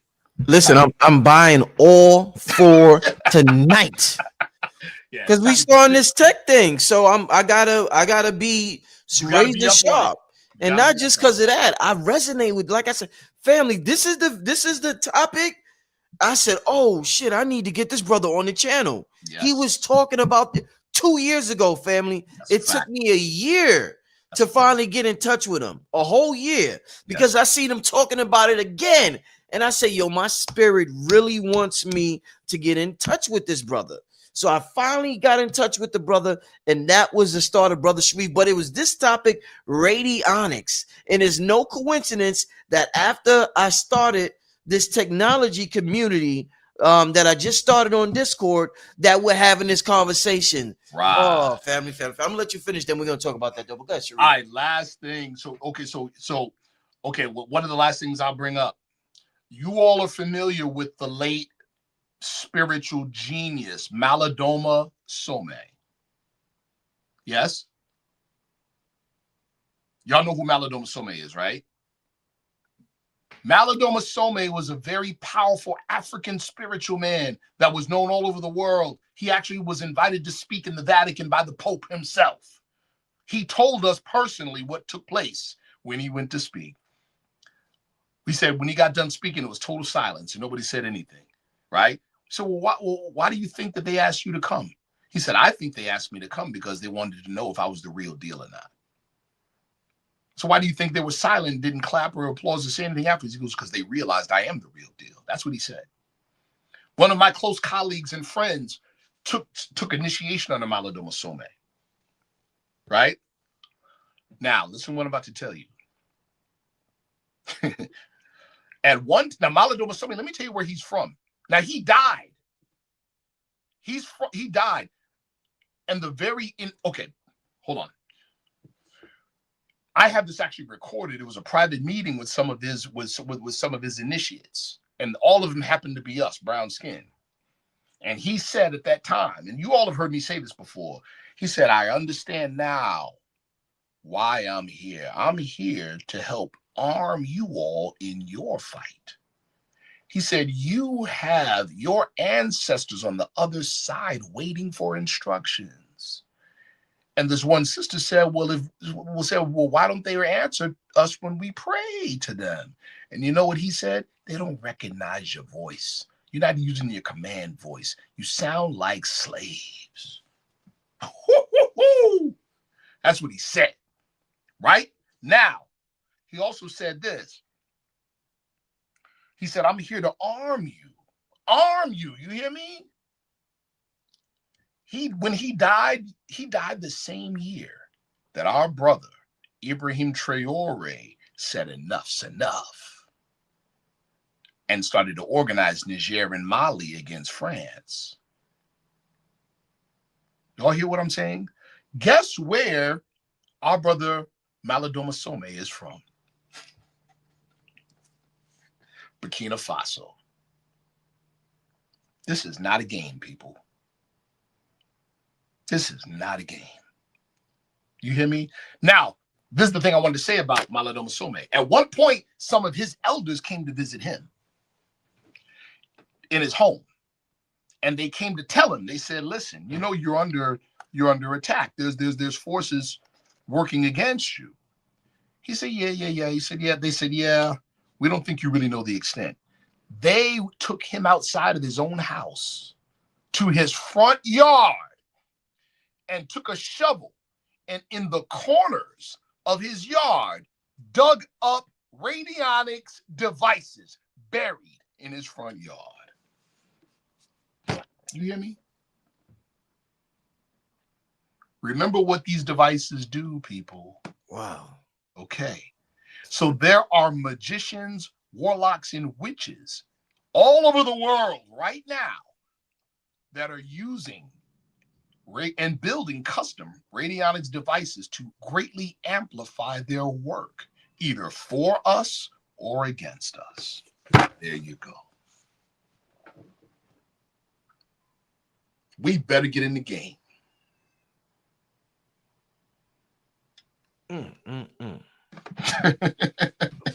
We better get in the game. Man. See? You know, wow. This is it, family. This is probably what we've been waiting for so long to hear about and to tap into. And we're wondering, where do we go from here? It's right here, y'all. Mm-hmm. This Atlantean technology that is Yes. returning to us, Yes. that has never left us, but we forgot. We forgot. We forgot. We forgot it because we forgot us. Right. That's it. Right. Wow, perfect way to say it. I'm gonna leave these books up on the screen for a little while because Yes. I really want y'all to get these books. Family, the time is now. You see what's going on. They're on their last leg. Right. This thing is up for grabs, and Right. it's time for us to reclaim who we are, our land, our spirituality, Our you know, minds. our minds, most important, our bodies. You know, we don't even have control over our bodies, Sharif. That's a fact, Look at bro. the food we putting into it. Look at what we did. Come on, bro. Look at all this stuff. Think about it. Think Look about at it. all the trauma that's being held within our bodies There you go. that we're not letting. And you know, you are energy, man. Let me ask you this real quick before we start. Sure. This might be a little off topic because I was watching a video earlier and I thought about you. When it comes to, you know, your body being this temple, Yes, this sir. energetic temple, Yes. and your body holding certain stress Yeah. Ooh. or certain trauma Ooh. in certain spots of the body. Ooh. Now, one place they say the body, the trauma or the stress gets held is the hips. So the ladies, they do the twerking, they do the dancing, they do it, they like that kind of loosens it up. That's deep what you say, like especially with women, especially with the sisters. Cystic fibrosis, cysts, and things like that are a direct result in many cases of exactly what you're talking about, holding stress there. So what I want to ask you is how beneficial, like I said, you're you know, you're in the qigong, you're an energy man. Yes. How beneficial is squatting? Something we Huge.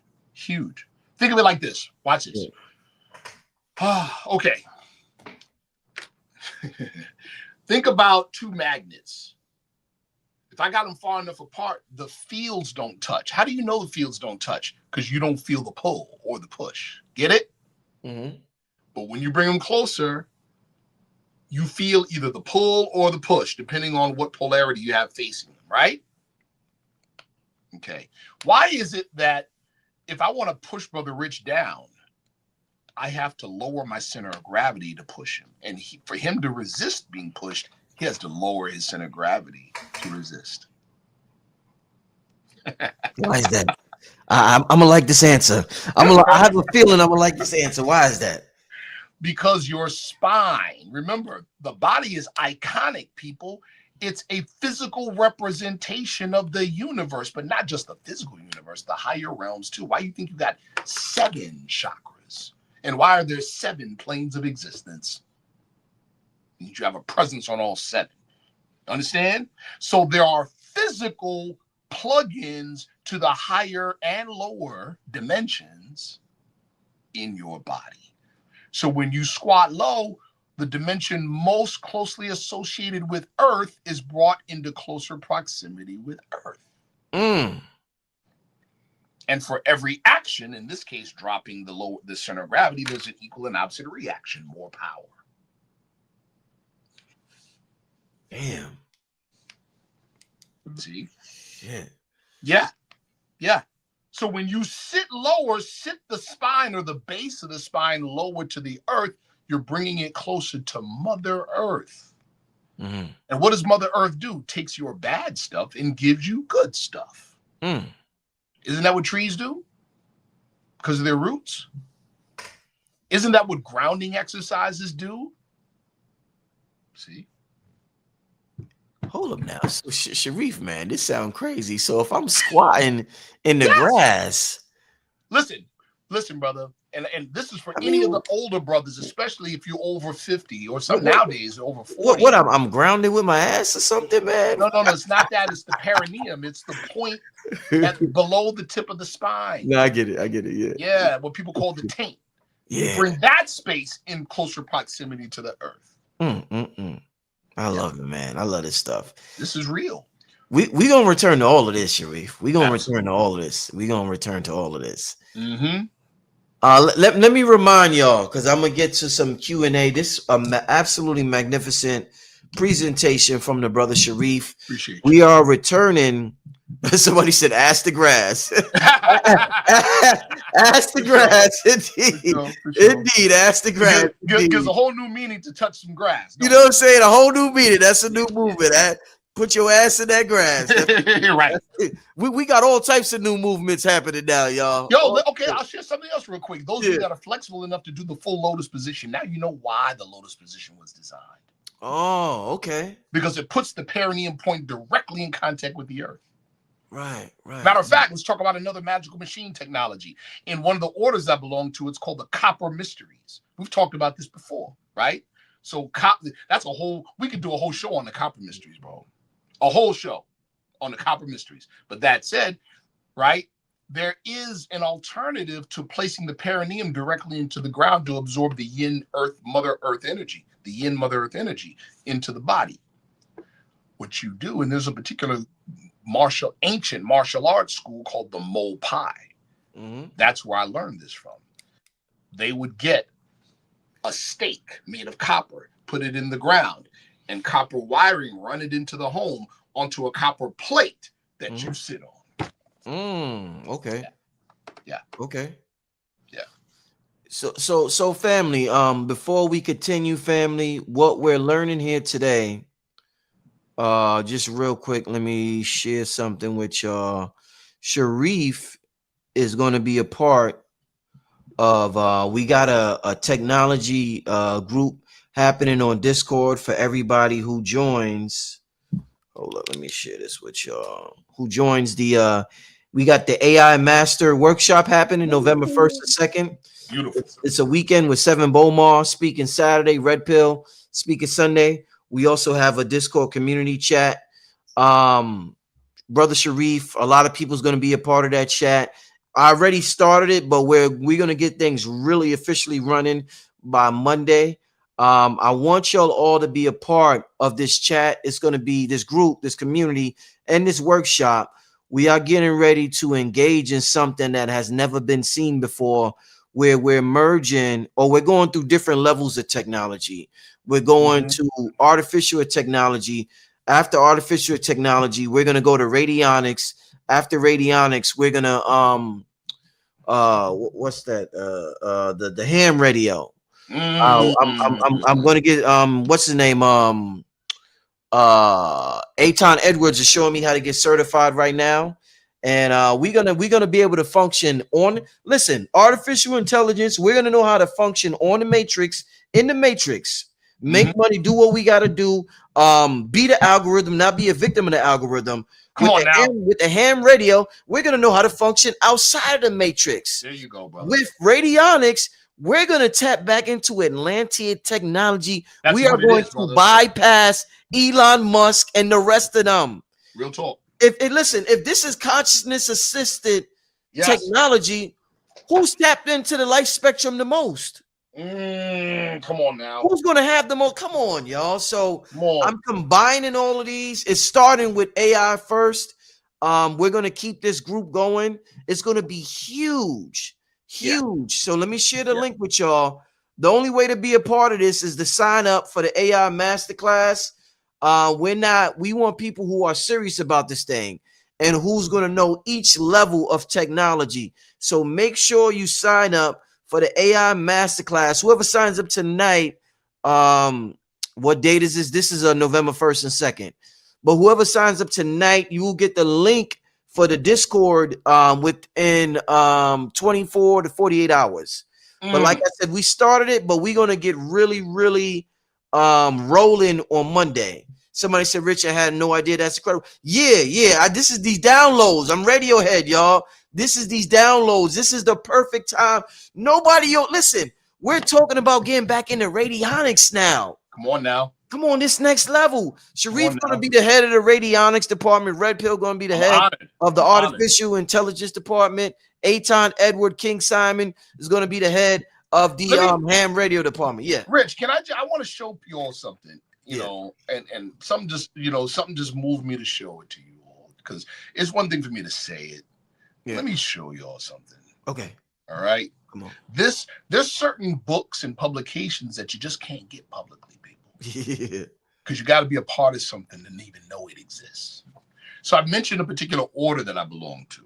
I've mentioned it before. This one particular order, the head of the order, the hierophant of the order is a European, but he learned in Haiti. He learned from people that like you and me, and he'll tell you flat out the deities that he serves look like you and me. His name is Michael Bertia. Yeah. He's the current hierophant of the order called the OTOA. I got to get him on the show. Okay. I don't know if you could do that. It's tough. All right. But we can work on it. Let's work on it. Let's work. No, seriously, let's work on it, right? But that, because he's 90 years old now. He's 90 years old. He lives on the south side of Chicago, by the way. He moved from Haiti to Chicago in 1966. And if you ask him why, he said, so we can better broadcast our occult signal into the iconosphere. That's what he called it, the iconosphere, to attract the reincarnating Atlantean priesthood, who is now incarnating in America in bodies of African and mixed African European descent. That's what he said. He said that publicly. You hear me? So this book right here of the initial 4-year initiation course called the Monastery of the Seven Rays. Now, remember what I said about secret orderism and radionics? Thought I was joking?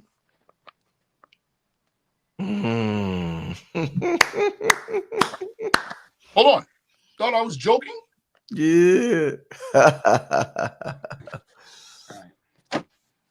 See? It is not a game, brother. Damn.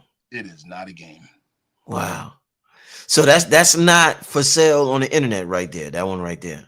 If people are interested in the order, see, that's the other part too. I'm not interested in respectfully, and I'm saying it with love. We are not interested in dabblers. If you're serious about getting busy, if you're serious about being serious, let me know. I will provide access. That's a promise. Well, I'm gonna say right now, I need access to that. I got you. Like I said, I'm buying them 3 books.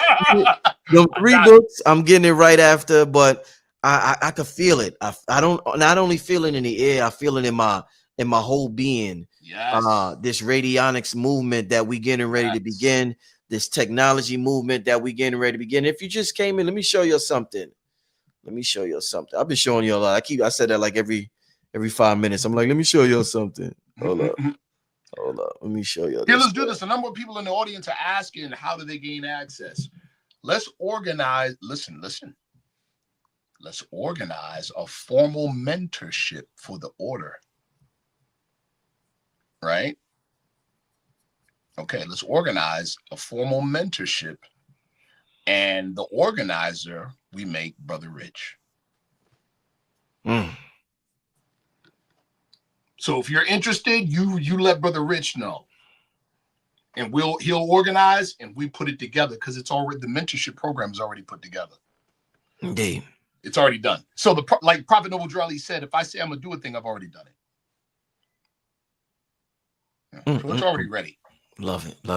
It's falling. You know what? I gotta get Sharif. I have to get all of y'all on the phone together to have a real lengthy, good conversation. You, Billy, Aton Edwards, Seven Bomar, Red Pill, all the tech heads, whether it's radionics, whether it's artificial technology, whether it's the ham radio.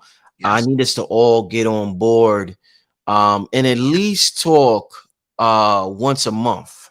Absolutely. Tap in with each other once a month. Absolutely. And just let each other know where we're at with what we're doing on our end of this round. And everybody could, we could function and do what we got to do, but we're forming this tech group, this community. I just want us to at least connect with each other once a month. So just keep that in mind. I'm gonna be talking with y'all and making a connection once a month. One last thing. Yeah. Y'all see the shirt. Y'all see what I'm working with, right? Yeah. Shout out to my good brother Sin Martinez. Afro Brutality. That's his brand, right? Afro Brutality. Sin Martinez is out of Brooklyn. right? Brutal. What are we being brutal to? Our own lower self. Our own lower self. We want to be Negro killers, people, because the Negro is an invention of the European. Wow. Yeah, and somebody said the tech Discord is the start of the order. Yeah, and eventually we're gonna migrate. I'm getting an app built right now. Yes. So it'll start on Discord, but eventually it'll be on my own app family. But I'm gonna start on Discord because I don't have my app. But because of AI, it's way easier to make apps now. So I got several apps in the making. So it'll start on Discord, and we'll eventually make our way out of Discord. Let me share this with y'all.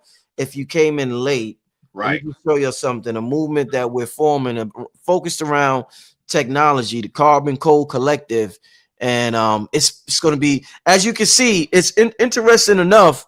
The brother Sharif was talking about Atlantean technology. If you see this logo or sigil or whatever you want to call it, it's underwater. It's in water. I love it. If No. You could feel it already. It's Atlantean tech. It's right? Atlantean. Yeah, this is Atlantean. Yeah, it's in water. You see that? You see the reefs on the sides, and you see the water bubbles, and it's in water. I see the brother Stephen Lascala. He said, I have those books, first year course, fourth year course. Beautiful. That means you know my guy Roberto overseas. So here's the thing. The monastery of seven rays is the initial outer door, not inner door, outer door to the order. You have to go through the 4-year course to be considered a full member of the order. Okay. And when we say years, follow me, right? When we say years, know what a year is in the order? 16 months, not 12. Wow. Again, anybody that knows anything about EFA, already the lights are going off. All right. Because EFA, even in our order, EFA is considered old Atlantean tech. Right. Yes. Very interesting. Yes.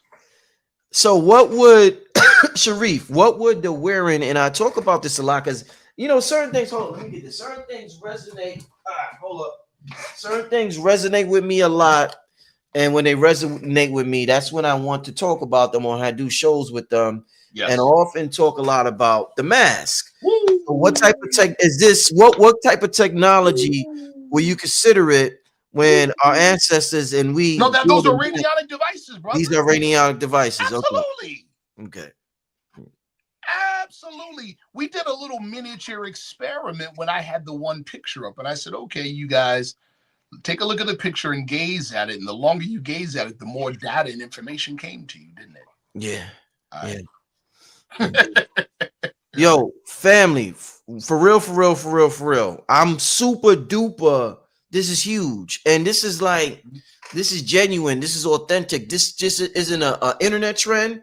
This is like a genuine movement that's happening in terms of this channel. And this, like I said, this is a world within a world.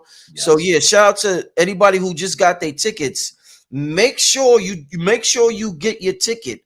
That's going to grant you access to this radionics movement that's going to be happening. That's going to grant you access to this ham radio movement where we're going to be able to communicate off the grid, artificial intelligence, where you're going to be able to work within the matrix and do what you got to do.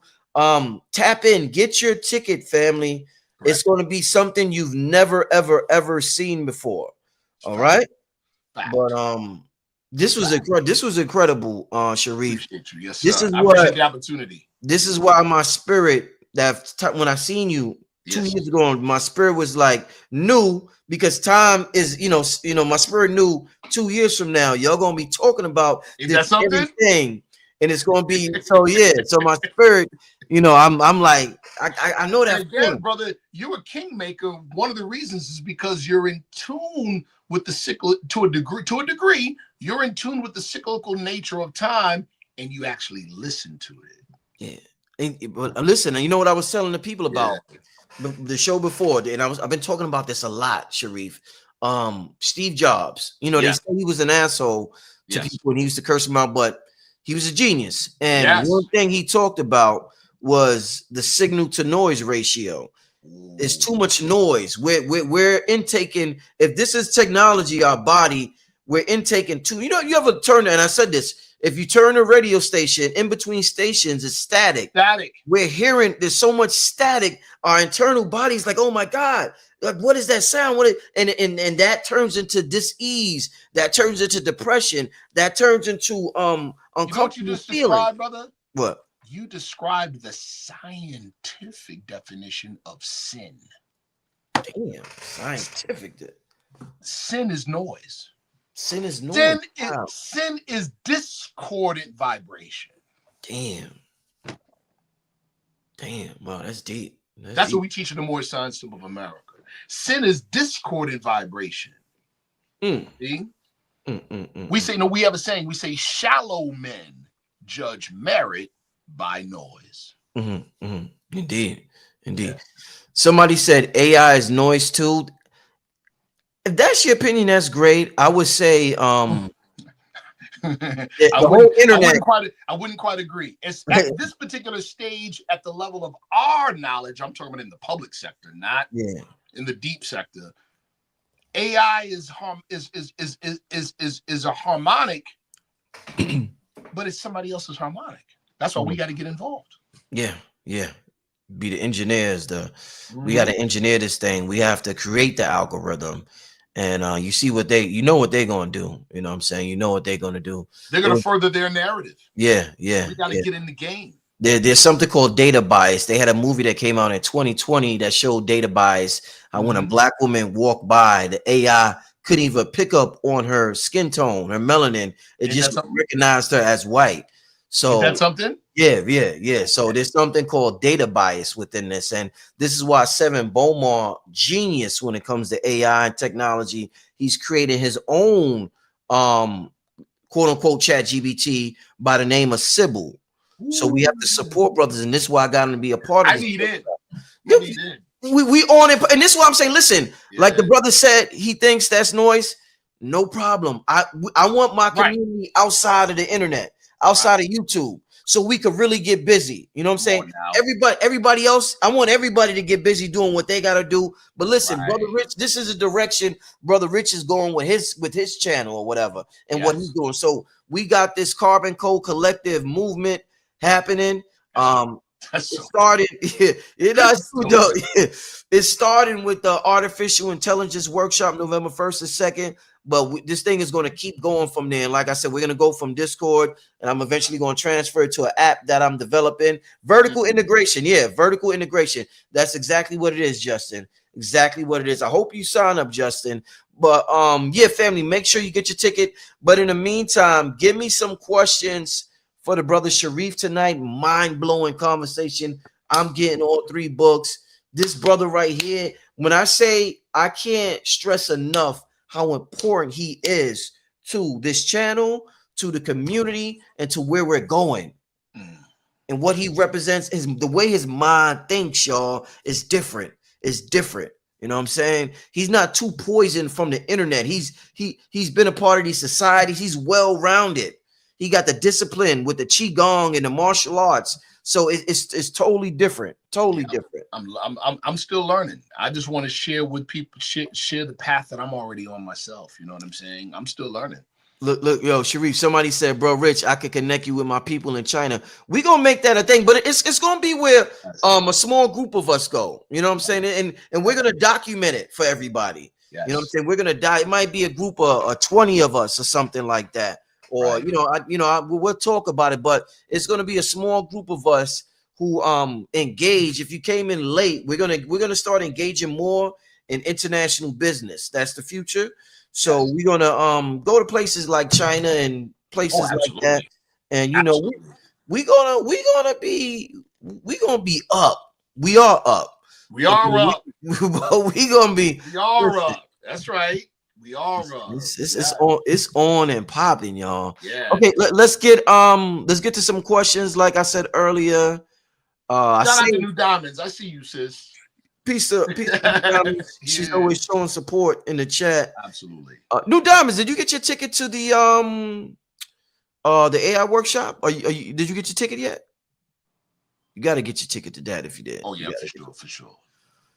New Diamonds is real serious with that astrological demonstration. Oh yeah. Oh. Yeah, man. Oh, yo, check this. Check this question out. I was just talking to you on the phone about this. Go Somebody ahead. said, "How does this tie into Tartarian?" You know, that's why you laughing. You know, see, I told you. See, we All gonna right. have. That's the next show. That's the next show. We So gonna have to address that. I won't say a whole lot. Let me just say Yeah. this, right? Yeah. And this is just at my point: as man unfolds, as God unfolds. Man's ideal is his God. In other words, Yeah. right? We're all striving towards a higher understanding. And where I am today, hopefully I won't be tomorrow. Get it? That said, where I am at my particular place of understanding is this whole thing regarding Tartarian Empire, right? Mm-hmm. And its conflation with old Moorish civilization. The connecting point is ancient technology. Mm-hmm. Okay. So I'm not at this point going to say that they're one and the same. I am going to say that, yeah, there's definitely a connection by way of ancient tech and a reset and then a suppression of the history. Yeah, absolutely. Excellent. Yeah, well, I look forward to that show with brother Sharif. Yeah. That'll be happening soon. So thanks for bringing that up. Yes. Let's get to another question. I seen this one earlier. Doesn't reality exist as waves until observed? That's exactly correct. That's what we've been talking about. That's exactly correct. Yeah, that's exactly what we've been talking about. So, like in the Moor Science Civil America, we say that heaven, earth, and hell are not above, around, below, but where? In. So reality, material reality doesn't exist until it's observed, and then guess what? Mutually agreed upon. Listen close. This is why so-called psychic phenomena manifest less in urban centers and more in rural centers that are less developed. Why? Because it's less developed. People have more time to do what? Being here. Wow. There's a program. Listen to what I'm telling you. A whistleblower recently made this known. He was in the military, right? He was on a secret program where guess what was happening? This is what I'm telling you. There's an actual black budget program that intercepts UAPs, UFOs. Intercepts them. You know how they do it? They go into third world countries and rural countries and they find people that are more predisposed to psionic ability. And they either recruit them or kidnap them. And they feed them these crazy drugs and then attach them to high-powered radionic devices that amplify their psionic signal so they can interfere with the pilots and or the ships. Wow. You hear what I'm telling you? Yeah, shit. This is real stuff, people. We're not in the game. We got to get in the game. Have to. Yeah, we got to get let's get to this question. Okay. Brother wants to know how to reset dopamine from this digital consumption culture. Here's a better now. We don't necessarily have to reset dopamine. Let's talk. Dopamine is a physical thing. Listen close, people. Again, think about our thinking. Dopamine is a physical thing. Understand? All physical things are 3D shadows of higher realities. You hear what I'm saying? What if I could find a sound vibration and attune that vibration to the resonance of dopamine? Oh, shit. Yo, okay. Damn, you just reminded me of something. That's what the Rife machine does. All right, Sharif, I'm glad I'm talking to you. All right. Because I asked you earlier about the squad, because there's certain questions you're probably one of the best people on the channel to ask. If you know somebody like Wayne Chandler or something like that, if he was on here, but your hands down, Phil Valentine, something like that. All right. So have you ever heard of that? We talk about music being tech or whatever, our technology. The Didgeridoo, what's it called? The Didgeridoo? Yes. All right, now. Oh yeah, bro. I think I already know where you're going, but go ahead. Check it out. I'm going somewhere real weird. Somewhere Yeah. real weird with this. All right. So I was watching a video Yeah. on this is just an observation I made that I said I gotta ask Sharif about somebody about this. And I thought so I was watching a video about the science of humming and how Mhm. humming, the vibration when you hum because the mouth Yes. is closed, it creates the most vibration in your body. Yes. And if we do it, if we go even the majority of that word is the and we can feel the vibration all in our body. Now, especially if you hold your ears, if you like say you put something and you close your ears, you feel Yes. it like 10 times more. Yes. Now, if you do that and you move your tongue, like your mouth is closed while you're humming, and you move your tongue around in your mouth, it sounds just like the didgeridoo. Literally. The Like if you do that, I was like, hold up, I did it. I was like, this sound like that instrument. Yeah. What's Yeah. going on here? Should we gotta have a talk about humming? Number one, humming. How better? Because we talked about squatting. We going back, family. Let's talk about We forgot real about quick. all of this. Go ahead, come on, Sharif. Back in the 80s, the year Come was on. 1988 to be exact. Yeah. Right? There was a European. We got in a lot of trouble over this in the 90s up here in Syracuse University because we were going crazy with this info, right? But anyway, this European by the name of Dr. Robert Strecker. Mm-hmm. You can go to YouTube right now because the whole thing's up for free, called the Strecker Memorandum. But he did this in 1988, right? He was an epidemiologist. He's a medical scientist. He and his brother, right, were called the Strecker Group. And back in 82, 2 years before the world went public with HIV and said, oh, it's HIV. It was here, but in 1982, but at that time in 82, they were called, it was publicized as gay cancer. Right? That's what they called it? Yeah. Yeah. So this insurance company, follow me, people, this insurance company contacted the Strecker Group and said, we need you to do research on the feasibility of developing an insurance package for people who have this gay cancer. Now, mind you, these are scientists. This guy's a scientist. So he's not looking at the mainstream info. And this was before AIDS blew up in the mainstream in 1984. So he's researching what as a scientist? Scientific journals. So at the end of his research, he says, he contacts the people. He said, there's no way. This is a waste of time, waste of money. This thing's 100% fatal. Ain't no way you're going to develop an insurance plan against this. By the time he finished, it was 1984. And that's when he sees Robert Gallo on the mainstream getting the Nobel Peace Prize for isolating and identifying the virus and says it most likely came from a green monkey in Africa. Well, Robert Strecker was like, well, hold the hell up.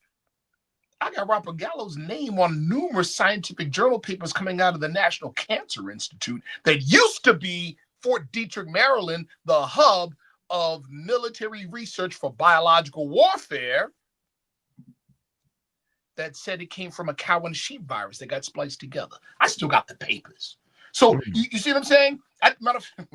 So he says, uh-oh, there's a huge cover-up going on here. This is crazy. So he compiled all of his research and he called it, this is a bioattack alert. He sent it to every congressman in the country.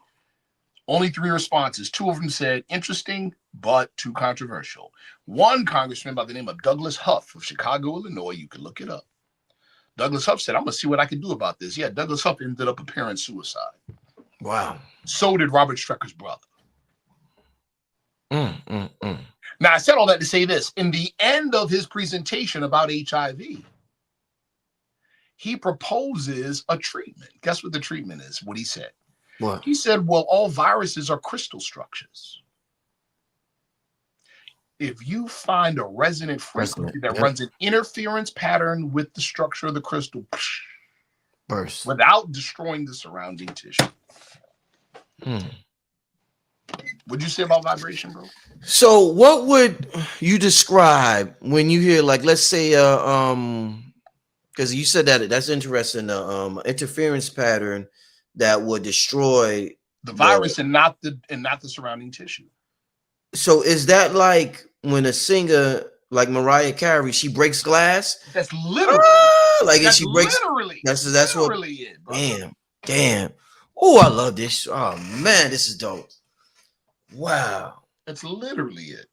Wow. Damn. That's literally it. Yeah. Wow, man. Yeah, bro. If Mariah's breaking glass with her voice, singers on that level, what are they doing to ourselves when we listen to them? You think? Let's take it back. Why is it that the musicians in our old ancient cultures were also considered the medicine men? Ooh. Ooh. Love it. Is that something? Yeah, man. This is a good show, y'all. I've been on here for. Listen, I got to get up in the morning. Same. But I'm like, all right, just 10 more minutes. You good for 10 more minutes, Sharif? I'm good for 10 more minutes. All right, 10 more minutes, family. Once again, if you love and appreciate this show, family, make sure we got a movement coming unlike anything else. Make sure you join the Artificial Intelligence Workshop. Yes. It's going to be something huge. Outside of the workshop, that's an entire weekend over 12 hours. Yes. We got a tech community that we're forming online that's going to continue after that. And somebody asked earlier if they missed the workshop. It's lifetime access. So if you buy it, you got lifetime access to the actual workshop. But the tech community that is being formed online outside of YouTube, outside the noise, is the Carbon Code Collective. And oh my God, between the Radionics department, the Artificial Intelligence department, the ham radio department, where we're going to know how to operate off the grid. Listen, it's going to be absolutely magnificent. Yes. Make sure you're a part of it. Make sure you invest in yourself, family. Invest in yourself. Yeah. And let me just say this real quick too. Investing in yourself. Understand, people, every living thing is bound by cords to every other living thing. And as hard and as crazy as times are getting, they're going to get crazier. We have to bind closer with each other. So when you invest in yourself, that means you are increasing your capacity to aid and assist your brother or sister. You hear that? You are increasing your ability to aid your brother or sister. And none of us can live without each other. We're all bound to each other, people. I want to, should I do this? I want to do a case study on investing in yourself and consciousness. I'm trying to think, should I do it? Nah, because we got to go in 10 minutes. So should I do it, Sharif? What you think? Should I do it? Should I do something real quick? Let me know. All right. If you believe in the power of investing in yourself, and you believe in how energy works and what we're talking about and the benefit that you receive from investing in yourself, I want to see somebody. I'm gonna show something. Somebody send me a Cash App of $300. I want to show y'all something right now. And I just want to see if if anybody believes in themselves to that extent where they're like, whatever. Send me a Cash App. Listen, and we got 10 minutes. So if it happens during the live, it happens. If not, I'll let y'all know what my purpose was in doing it at the end. But if you believe in what is said in terms of belief collapsing the wave and who we are and us being a part of the ether and what I'm telling you, and you believe in what we're trying to bring forward, I want to see somebody's Cash App. The Cash App is at the bottom of the screen. And Black Magic 300 specifically. The three's on per $300 right now. But go ahead. Let me add to that, brother. Yeah. Belief is not a wish. It's not. Yeah. Understand, belief involves an active use of the will. Indeed. Most people don't have a will. Remember we said that you have to develop the mind to the point where you can affect the quantum, field to collapse a wave function into a particle, collapse a probability into an event. That's what Brother Rich is talking about, right? Remember? There's a difference between a wish and a will. Most people just have wishes and not will. Lazy-minded, untrained minds. And all their wishes, right, contradict each other, and in their death cancel each other out. Will is when you saw that sister or you saw that brother and you're like, yo, I gotta have that. It never occurs to you that you can't. Right. That's will. Yeah. Family, please don't leave my Cash App in the chat because sometimes y'all write the wrong one. I see somebody wrote the wrong one. Send money to somebody else. Yeah, you're gonna mess up the experiment. So don't write the don't write the. But let's get that's the other part too. Yeah. Belief demands an action. To Brother Rich's point. Somebody hold up. I think. All right, somebody. All right, so this is what I want to do. All right, somebody, real quick. All right, don't nobody else don't send it because I'm just doing an experiment here. Nobody else send it because the experiment is over. So what I want to show y'all was how the universe rewards us for believing, and like he said, belief is not a wish, but rewards us for, putting action toward our belief. Like Billy Carr say, action plus belief equals manifestation. There you go. This individual, I'm gonna put you on the spot, Andrew Griffin, right? Let me show y'all. Andrew Griffin sent me 300 today, 11:32, right? He said for believe. So what I want to do is, because this is the type of shit, this type of shit the Carbon Code Collective gonna be doing, right? Is dope, people. So first I'm gonna refund him, right? I'm gonna click confirm. All right, so it says, look, check this out. You sent 300 back to Andrew Griffin. Now I'm gonna send you 300. So you made 300 by sending me 300, by showing me and showing that, not by showing me, but by showing your higher self that you believe in yourself. I'm gonna send you 300 just for doing that. Because I appreciate it. I know you're gonna hold up. Pay. Okay. New Diamonds just did something. Yo, I ain't put my Cash App up. New Diamonds just sent me $13.13, right? Okay. That number 13 is special. Don't think I don't know, sis. And I don't even know. Let me tell y'all something. Let me show you something with y'all. I'm gonna share something. Hold up, Sharif, because I want them to know. Okay, do you think? I want them to see I'm not bullshitting. So let me tell y'all what just happened. Andrew, I told y'all, if you believe in what I'm talking about, send me 300 right now. Let me know you don't think this is bullshit. Because if you do think this is bullshit, don't sign up to this. Because if you think this is bullshit, or you coming in here with doubt, then it ain't gonna work how you think it's gonna work. And then you're gonna see it work for somebody else, and you're gonna think some fishy shit is going on. The belief factor has to be there. Correct. So listen, I just want to show, and I'm not saying this is the most perfect experiment in the world, but I want to show Andrew Griffin, number one, we're not just doing it for the money. And I could have just told you to send me 300, and I say, thank you, brother. The universe will reward you. Nigga, right. I'm the universe. So I rewarded you. How about that? I reward you. So I sent, for those who don't know, I sent Andrew his money back, and then I sent him 300. So I gave you a $300 donation because I appreciate you admiring, believing so much in me to send me 300 in 5 minutes. Andrew, you gonna send me 300 in 5 minutes? Nah, nigga, I'm gonna send you 300. Thank you, Andrew. And I look forward to seeing you as part of the Carbon Code Collective. Let's keep this thing going with a couple of I want to say something real quick to New Diamonds. Yes, sir. She sent me $13.13. Again, that's symbolic. That's a number. But I'm gonna tell her something that she don't know, because she don't really know me that well. Yeah. I'm gonna tell all y'all something and her something that she don't know. Right?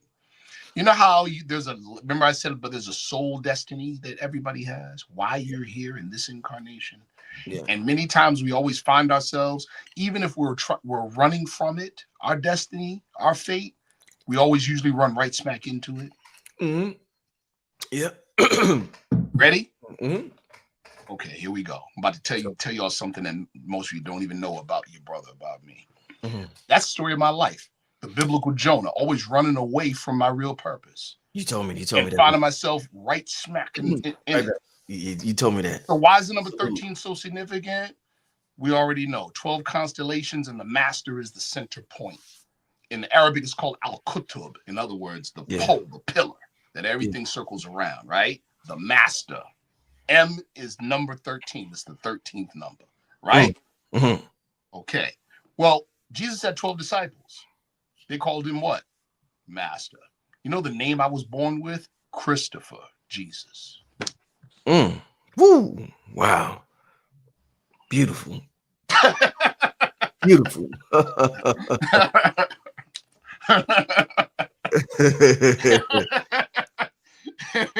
Yeah. Beautiful. So Y- subconsciously, our sister was pointing the finger and Yeah. reminding me, Yeah. you got a duty.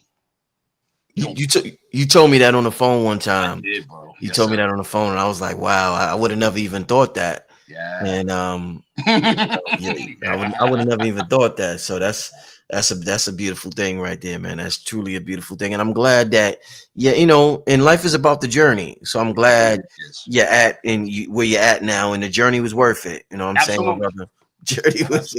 Journey was We all definitely. listen when it comes to what we're really supposed to be doing. We have to come on, just like children. Children want to take the path of least resistance. What do you got to do? You show love by putting the board of education to the seat of learning. Mm-hmm, mm-hmm, We got to get whipped, and life whipped me. mm-hmm, mm-hmm. No, yeah. I mean, Yeah, shit, it happens. Oh man! Shout out to Colette G. I just purchased my ticket. Yeah, things like that, magical things like that's gonna happen. That's just you don't see things like that on the internet. Things like that. This Carbon Code Collective and what we're forming, this right. AI workshop. We about our business. We Right. about our business. So once again, and Andrew, if you're in the chat, let them know that let them know what's up. Let them know. I don't know if Andrew's in the chat. Sure. But I know the chat is moving a lot right now. But yeah, shout out to Andrew. Let's get to I can't keep Sharif too much longer. So let's do two more. Okay. Sharif, can Reiki healing be explained through radionics? Okay. Reiki is radionics. Ha ha ha. Ha ha ha. Qigong is radionics. Ha ha ha. What are you accessing? You're accessing your energetic self. Rupert Sheldrake and David Boehm, quantum mechanics, quantum physicists, describe it as, they call it the implicate order. There's a higher energetic version of yourself that pours into and informs your 3D self. Mm. Reiki, through channeling, right? You are accessing that field. Mm. There you go. Love it. Let's keep this thing moving. How can we discern from the ones who manipulate others with this knowledge? This is a great question. It's important to know, like in the science field, they call it gain of function. So they'll do stuff that they know they shouldn't really be doing. I'm not talking about us doing that, but they'll do stuff in medicine and science. Yeah. Like COVID. Yeah, be careful. I can't have this video taken day. This is too good. This is too good. Sorry. You're right. Here it is. We need to know about radionics because it's being used on you. Mm. You need to, there's more reasons. It's yours, for starters. Yeah. But you need to know it so you can recognize when it's being used against you. Right. Yeah. All right, let's do one. This is one last question. I see a comment. Billy Carson is probably gonna jail. Hell yeah, Billy Carson. Yeah, I just talked to him today. Yeah, we gonna. Matter of fact, Billy's gonna. He's gonna be on here next week. Dope. Billy will be on here next week. We're doing also too. Look for a part 2 with he and I in November. Oh man, that was wow. That show was classic. Thank you. I haven't seen an interview with Billy like that in a long time, man. Yes, the way y'all bounced off each other and the chemistry was. Yeah, and of course, it was unscripted. We just sat down and turned the cameras on. Oh yeah, best way to do it. Best way. All right.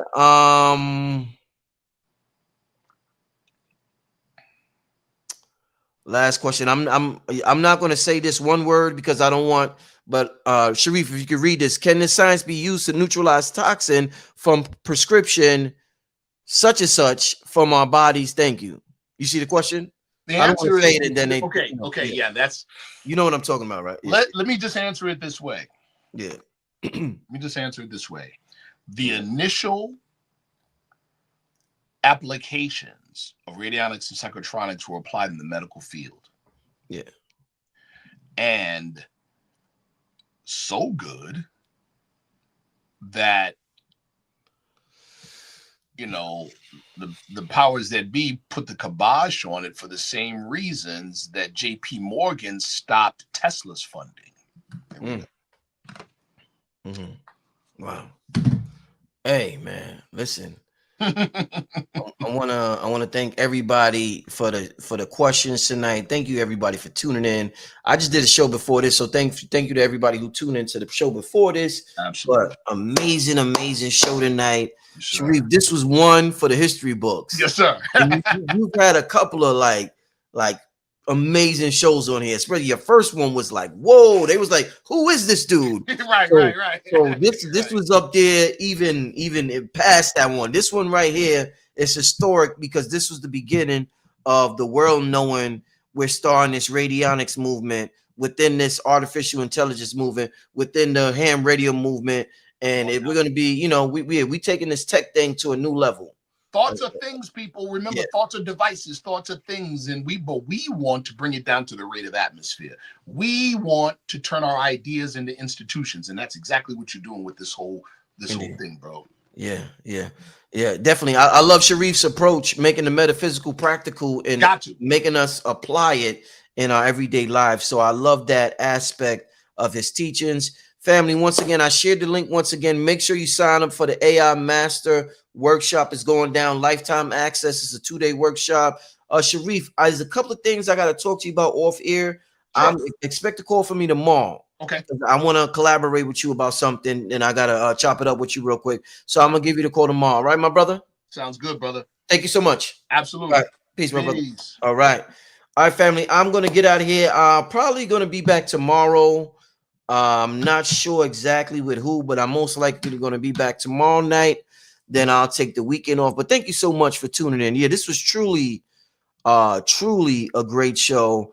And like I said, remember, reality reacts to you, family. So don't get caught up and constantly reacting to reality and chasing your tail around like a dog does. You know, reality is waiting for you. It's reacting to you.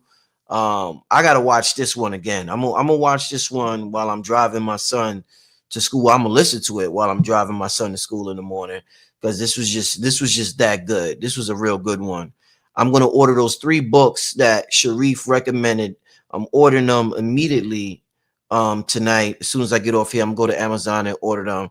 But with that being said, I can't say it enough. Please make sure you sign up for the workshop for those who have, and you got the link. We're really going to get things going. We already started the chat. We in there light right now. We're really going to get things booming by Monday in a couple of days. But shout out to Jamaica. Jamaica's in the building, digital building. Shout out to Jamaica. You know what I'm saying? So that's that. Family, I'll probably see you tomorrow. Right? Everybody have a good night. Peace. All right.